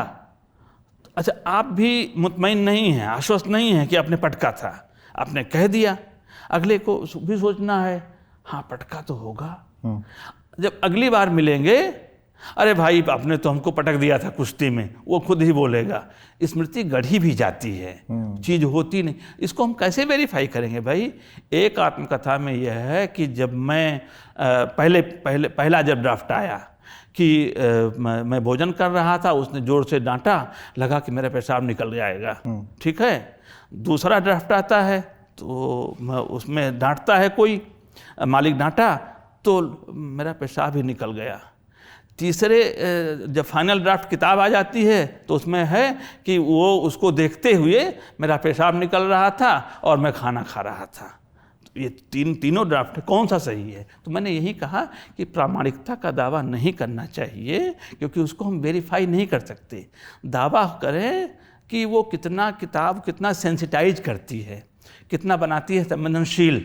लेकिन ये कॉन्सेप्ट केवल, ये जो सिद्धांत है केवल दलित आत्मकथा पर थोड़ी लागू होगा, सब पर लागू होगा। क्योंकि मैं उस पर लिख रहा था इसलिए मुझे वो कहना पड़ा, बाकी ये आत्मकथा मात्र पर लागू होता है कि उसको हम, लेकिन हमारे पास फेस वैल्यू विकल्प भी नहीं है ना। नहीं है, नहीं, तो इसीलिए मैं कह रहा हूं कि प्रामाणिकता को न बनाया जाए उसका निकष, उसकी कसौटी, बल्कि ये कि वो किताब, वो आत्मकथा कितनी संवेदनशीलता देती है, कितनी संवेदनशील है, कितनी भरोसेमंद है। प्रामाणिकता के बजाय विश्वसनीयता, उसकी विश्वसनीयता है कि नहीं, क्योंकि टेक्स्ट अपने आप में ही बता देता है। एक गोबराह नाम से उपन्यास आत्मकथा आई, गोरखपुर के एक है। तो गोबराह मतलब ये है कि गोबर से अनाज का दाना निकाल करके, ऐसे दलित जातियों में ऐसे लोग रहे हैं, अनाज मिलता नहीं था तो दमरी चलती थी, तो उसमें जो बैल या कोई भी जो उस दमरी में नधा हुआ है, गेहूं का नीचे है उसका कहें कि डंठल, और उस पर चलते चलते उखाड़ खा भी लेते थे, तो उसमें पूरा गेहूं निकलता था गोबर के रूप में, तो उसको धो करके, उसको पीस करके उसकी रोटी बनती थी। ऐसा हुआ है। तो वो गोबराह, तो उस नाम से उन्होंने आत्मकथा लिखी। लेकिन जीवन कुछ और है। जीवन में यह है कि कभी वो नहीं किया, लेकिन यह है जिसको कहते नहीं, स्कार के नाम से, घाव, तो घाव दिखना चाहिए, ठीक है। घाव जितना घाव दिखेगा उतनी अटेंशन मिलेगी। ये भी एक प्रवृत्ति है ना। और यही कारण है कि जाति और जनतंत्र जब आपकी किताब आई तो बड़े प्रकाशकों ने नहीं छापा कि वो घाव नहीं दिख रहा। जी जी जी, हाँ, बिल्कुल बिल्कुल। तो वो मैं फिर से कह रहा हूँ कि इस मामले में मुझे लगता है कि नहीं, आपको ऐसा लगता है कि ये दलित लेखन यहाँ पर चूक कर रहा है, तो बिना हिला हवाली के, बिना ये सोचे हुए कि लोग क्या कहेंगे, बात कह दीजिए। किस प्रकाशक के पास गए थे आप जिन्होंने वो नहीं कहूँ, उसको मत कहलवाइए, उसको मत कहलवाइए। ये है कि अंततः किताब आई। हाँ। उस किताब में से एक हिस्सा वो भी पुनः एक प्रकाशक ने छापा, वो दूसरा हिस्सा कभी और छपेगा, लेकिन किताब वो आ गई, इतना ही। नए लेखक के साथ वैसे भी बहुत, मतलब प्रकाशकों के यहाँ अगर संपादकों की कोई टीम होती, जो कोई रिव्यू कमेटी बना करके रखते, सामग्री के आधार पर होता है, वो देखते हैं कि भाई सेलेबिलिटी कितनी है, किताब बिकेगी, मार्केट में नाम है कि नहीं है। मैं एक तो लिखता हूँ दलित साहित्य में, नया था, तो बड़े प्रकाशक, मैं सिर्फ इसलिए नहीं कह रहा हूँ कि वो किताब का कंटेंट देखकर उन्होंने मना किया, बल्कि यह है कि इसको खरीदेगा कौन। आज की स्थिति में वो हो सकता है बात ना हो, यद्यपि कोई ऐसी स्वीकृति नहीं हुई है, लेकिन संभव है आज मैं उस तरह की पांडुलिपि लेकर जाऊं तो मंजूर भी हो जाए। इतना काम किया आपने, दलित साहित्य पर काम किया, भक्तिकाल पर आपका काम है बाकायदा, हालांकि हम चर्चा करते, लेकिन फिर कभी भक्तिकाल के उस पूरे, जिसमें रैदास आते हैं, कबीर आते हैं, उस पूरी परंपरा पर अलग से चर्चा होनी भी चाहिए, क्योंकि बहुत सारे लोग ये मानते हैं कि प्रगतिशील आंदोलन से पहले हिंदी साहित्य में जो कुछ लिखा गया वो कूड़ा करकट था। कमल भारती ने ये बयान दिया भी कि प्रगतिशीलता से पहले था ही क्या भक्ति साहित्य में, वगैरह वगैरह। मुझे लगता है कि शायद उन्हें और भक्ति साहित्य में ही प्रगतिशीलता के मूल्य खोजने चाहिए। उन्होंने संगत में आने से मना भी किया हुआ है। खैर, वो एक अलग मामला है, वरना मैं उन्हीं से पूछता कि ये क्यों इस तरीके की बातें उन्होंने कही हैं। इतना आपने काम किया, जाति का मसला कैसे हल होगा? जिसमें इतने सारे कहें कि स्कॉलर्स ने अपना दिमाग खपाया हुआ है। मेरे पास ऐसा कोई फार्मूला नहीं है, कोई ऐसा नुस्खा नहीं है जो मैं बताऊं इससे इस तरह से हल होगा। लेकिन मैं कह रहा हूं कि वो एक समग्र योजना बनानी होगी जिसमें पैट्रियार्की को रखना पड़ेगा केंद्र में। जाति व्यवस्था बनी हुई है, उसमें पितृसत्ता की बहुत केंद्रीय भूमिका है, उसको रखना पड़ेगा। जाति को आधार मानना पड़ेगा। अभी तक उसको माना जाता था अधिरचना का हिस्सा, कई लोग मानते थे, लेकिन अधिरचना नहीं, आधार ही है। जैसे अर्थ उसका बेस है, वैसे ये भी एक बेस है, एक आधार है, मानना पड़ेगा। और वर्ग का सवाल डाइल्यूट नहीं करना है। वर्ग का सवाल, आर्थिक सवाल, वो भी उसके साथ जोड़ना है। जाति, वर्ग और जेंडर, 3। लेकिन जो कंटेम्प्रोरी नहीं, एक सेकेंड। हाँ, आप कह रहे हैं वर्ग का सवाल डाइल्यूट नहीं करना, कम नहीं करना है। लेकिन अगर मान लीजिए आर्थिक समानता आ भी गई तो कल्चरल हेजेमनी या कल्चरल डोमिनेंस जिसको माओ कहते हैं वो तो नहीं जाएगी। नहीं, इसलिए तो मैं कह रहा हूँ, इसलिए मैंने पहले कहा पितृसत्ता, फिर कहा जाति और वर्ण, और फिर कहा वर्ग। इसलिए जो क्रम मेरा है वो इस तरह से है। इस तरह से तीनों मोर्चों पर समान तीव्रता के साथ, समान फोर्स के साथ जब आप लड़ाई छेड़ेंगे, प्राथमिकता मैंने अपनी तय कर दी है कि मेरे लिए प्राथमिक पहले पैट्रियार्की है, फिर कास्ट और वर्ण है, जाति और वर्ण है, और फिर क्लास है। ये तीनों के साथ एक साथ लड़ाई लड़नी होगी। ये नहीं कि एक अभी पोस्टपोन कर दीजिए, 2 के कीजिए, एक पहले फिर बाद में कीजिए, ये नहीं होगा। एक साथ लड़ाई लड़नी पड़ेगी, तभी कुछ होगा। क्या भविष्य दिखते हैं अस्मितामूलक विमर्शों का?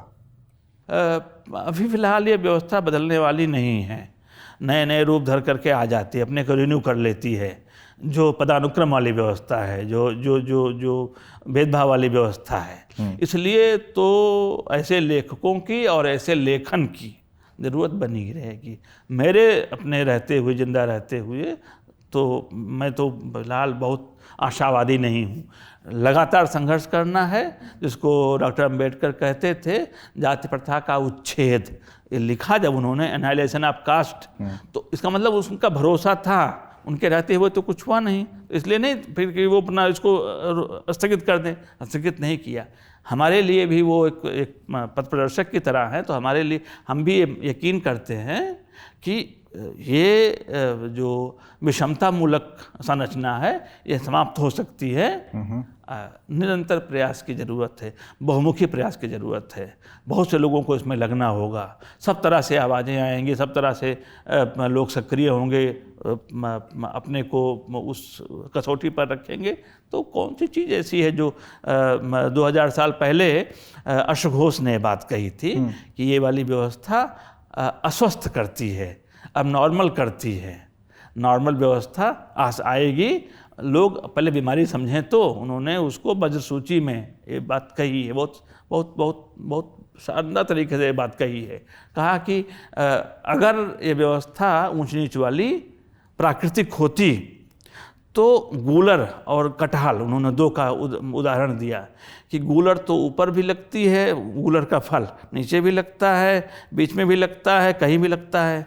तो उसका जो इंग्रेडिएंट है उसके भीतर, उसके अंतर्वस्त्र में कोई अंतर आता है क्या कि ऊपर वाले में सारा पोषक तत्व है और नीचे वाले में कुछ भी नहीं, खाद है? ऐसा तो नहीं है। इसी तरह से कटहल है। तो कहा ये प्राकृतिक व्यवस्था है, कोई मुख से पैदा हुआ है, कोई बाहुओं से, कोई उर से और कोई पाँव से। कहा कि ये जो है अप्राकृतिक है, सब बराबर हैं। और प्राकृतिक होने के लिए, यानी स्वस्थ होने के लिए, सहज होने के लिए ज़रूरी है कि हम उसकी तरफ लौटें, नेचर की तरफ लौटें। नेचर की जो व्यवस्था है वो कोई भेदभाव नहीं करती। ऐसा उन्होंने 2000 साल पहले वज्र सूची में, मुझे लगता है वो बात मान्य है। हमारे पड़ोसी भी थे, इसलिए भी मैं कह रहा हूँ। किसी भी कृति को जब पढ़ते हैं, दलित चिंतक के चश्मे से पढ़ते हैं या केवल चिंतक के चश्मे से पढ़ते हैं या केवल पाठक के चश्मे से पढ़ते हैं? ये बड़ा अच्छा सवाल है। अब इसमें रहते हुए पहला निबंध छपा था मेरा 95 में, तो आज 2025 है, कितने साल हो गए? तो इतने 3 दशक होने हो ही गए। ठीक है। तो अनुकूलन तो हो गया है, जैसे मैं अभी अज्ञे पर बात करूं तो घुमा फिरा करके मेरी बात, उनका जो भाषा प्रयोग है, उनका जो शब्दों को लेकर के सजगता है, उनका जो रचना विधान है, ठीक है, उस पर नहीं जाता दिमाग। वर्ण कहाँ है, उसके सवाल कहाँ है, जात के सवाल कहाँ है, मैं यही बोल रहा तो था। वो कंडीशनिंग तो है, कंडीशनिंग हो गई है। हाँ, मैं कई बार लोगों के नाम नहीं याद रख पाता, जातियाँ मुझे याद हो जाती हैं, क्योंकि 30 साल से उसी में लगा हुआ हूँ। तो अब मुझे लगता है कि सत्य वही है, जब ऐसा नहीं होना चाहिए। हो सकता है कल को मैं इससे बाहर भी निकलूं, ठीक है, लेकिन अभी की आपने मुझे मतलब जहाँ पर खड़ा कर दिया, मैं अपने आप को देख रहा हूँ वहाँ से, तो लग रहा है कि वो सवाल सही है, अनुकूलन हुआ है। इसका असर क्या निजी जीवन में भी आता है? आता तो है। जो मैं कह रहा हूँ कि लोग किनारा कर लेते हैं, वो यही भाई फिर से वही शुरू कर देगा, जाति और वर्ण के सवाल छोड़ो, इसके साथ और कोई बात संभव नहीं है। तो ये तो होता है। पारिवारिक जीवन पर भी आता है, निजी जिंदगी पर भी आता है। आपका जो पीयर ग्रुप बनता है, आपके जो फ्रेंडशिप की सर्किल बनती है, उसमें छंटते जाते हैं लोग, क्योंकि भाई आप जाति मानते हैं, आप मानते हैं कि ये धर्म सही है, तो आप मेरे साथ संवाद क्यों करें? बैलेंसिंग क्यों नहीं हो पा रही बजरंग जी? बैलेंसिंग जैसे कोई चीज़ होती नहीं है, बीच का रास्ता नहीं होता। बीच का रास्ता नहीं होता, पास्ट यही बोलते हैं, ठीक है। बीच का रास्ता। आप या तो समता मूलक समाज चाहते हैं या विषमता मूलक, समता विषमता दोनों साथ हो, ये नहीं हो पाता। तो फिलहाल अभी की तो मेरी स्थिति यही है कि आप चाहें तो कहें मैं एक एक्सट्रीम पर खड़ा हुआ हूँ, एक एक्सट्रीम पर चल रहा हूँ। एक्सट्रीमिज्म लेकिन अच्छी चीज़ नहीं होती है। लेकिन एक्सट्रीमिज्म अलग चीज़ है।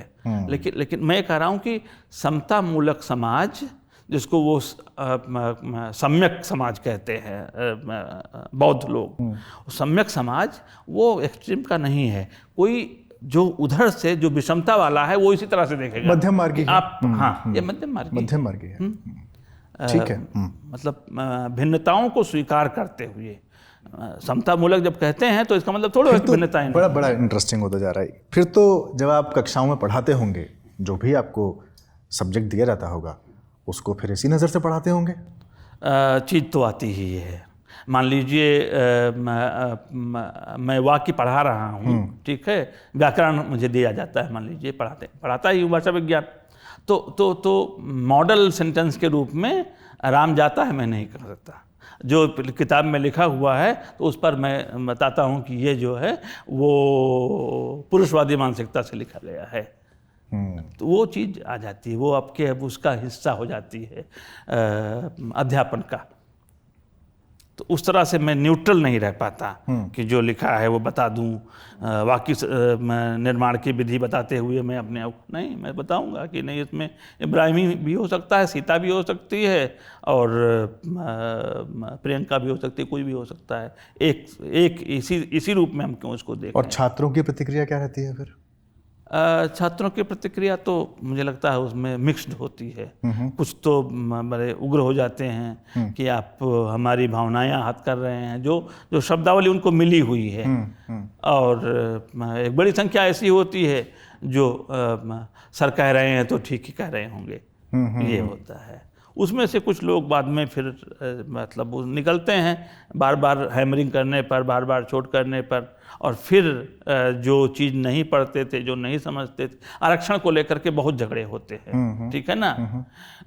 तो वो मैंने उनके साथ संवाद करना पड़ता है, ये कि भाई ये जो अफर्मेटिव एक्शन है क्या है, जो पीछे छूट गए लोग हैं वो क्या हैं। मैं संस्कृति स्कूल में अपने बच्चे को पढ़ा रहा हूँ और आप कहें कि सिवान से प्राइमरी पाठशाला से आ रहे हैं, तो ऐसा थोड़ा कि आप पीछे ही रहेंगे। वो एक तो ऐसी भाई सरकार इसलिए बनाई गई है कि वो सब पर ध्यान दे।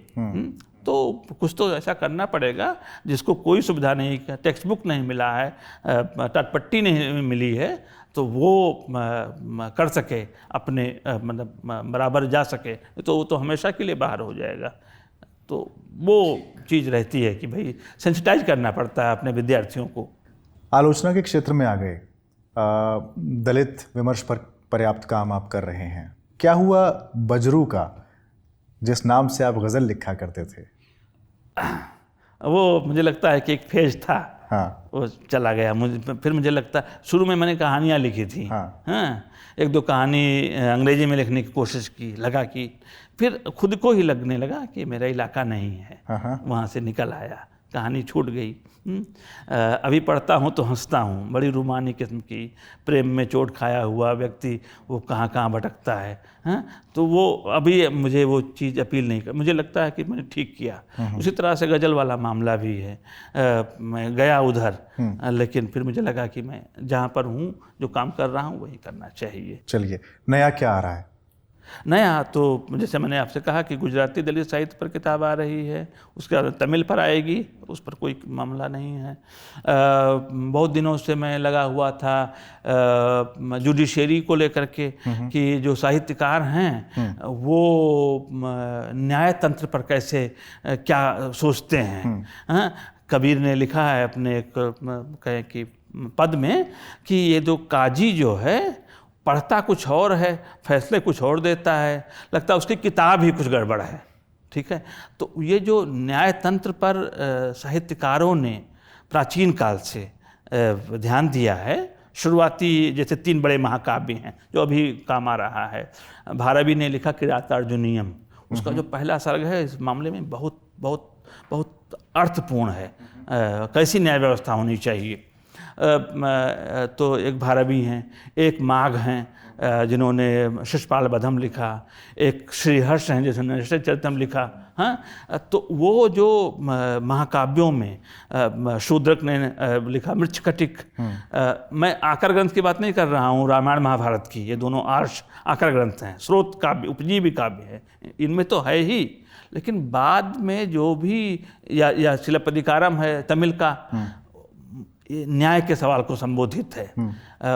इसमें भी सुप्रीम कोर्ट है, सुप्रीम कोर्ट के न्यायाधीश हैं, और न्यायाधीश कैसे फिसल जाते हैं जब गृह मंत्री कहता है कि अगर आपने मेरे मुताबिक फैसला नहीं दिया तो राजा से कह करके हटवा दूंगा, और फिर वो नहीं जो कह रहे हैं वही, तो अपना फैसला बदल देता है।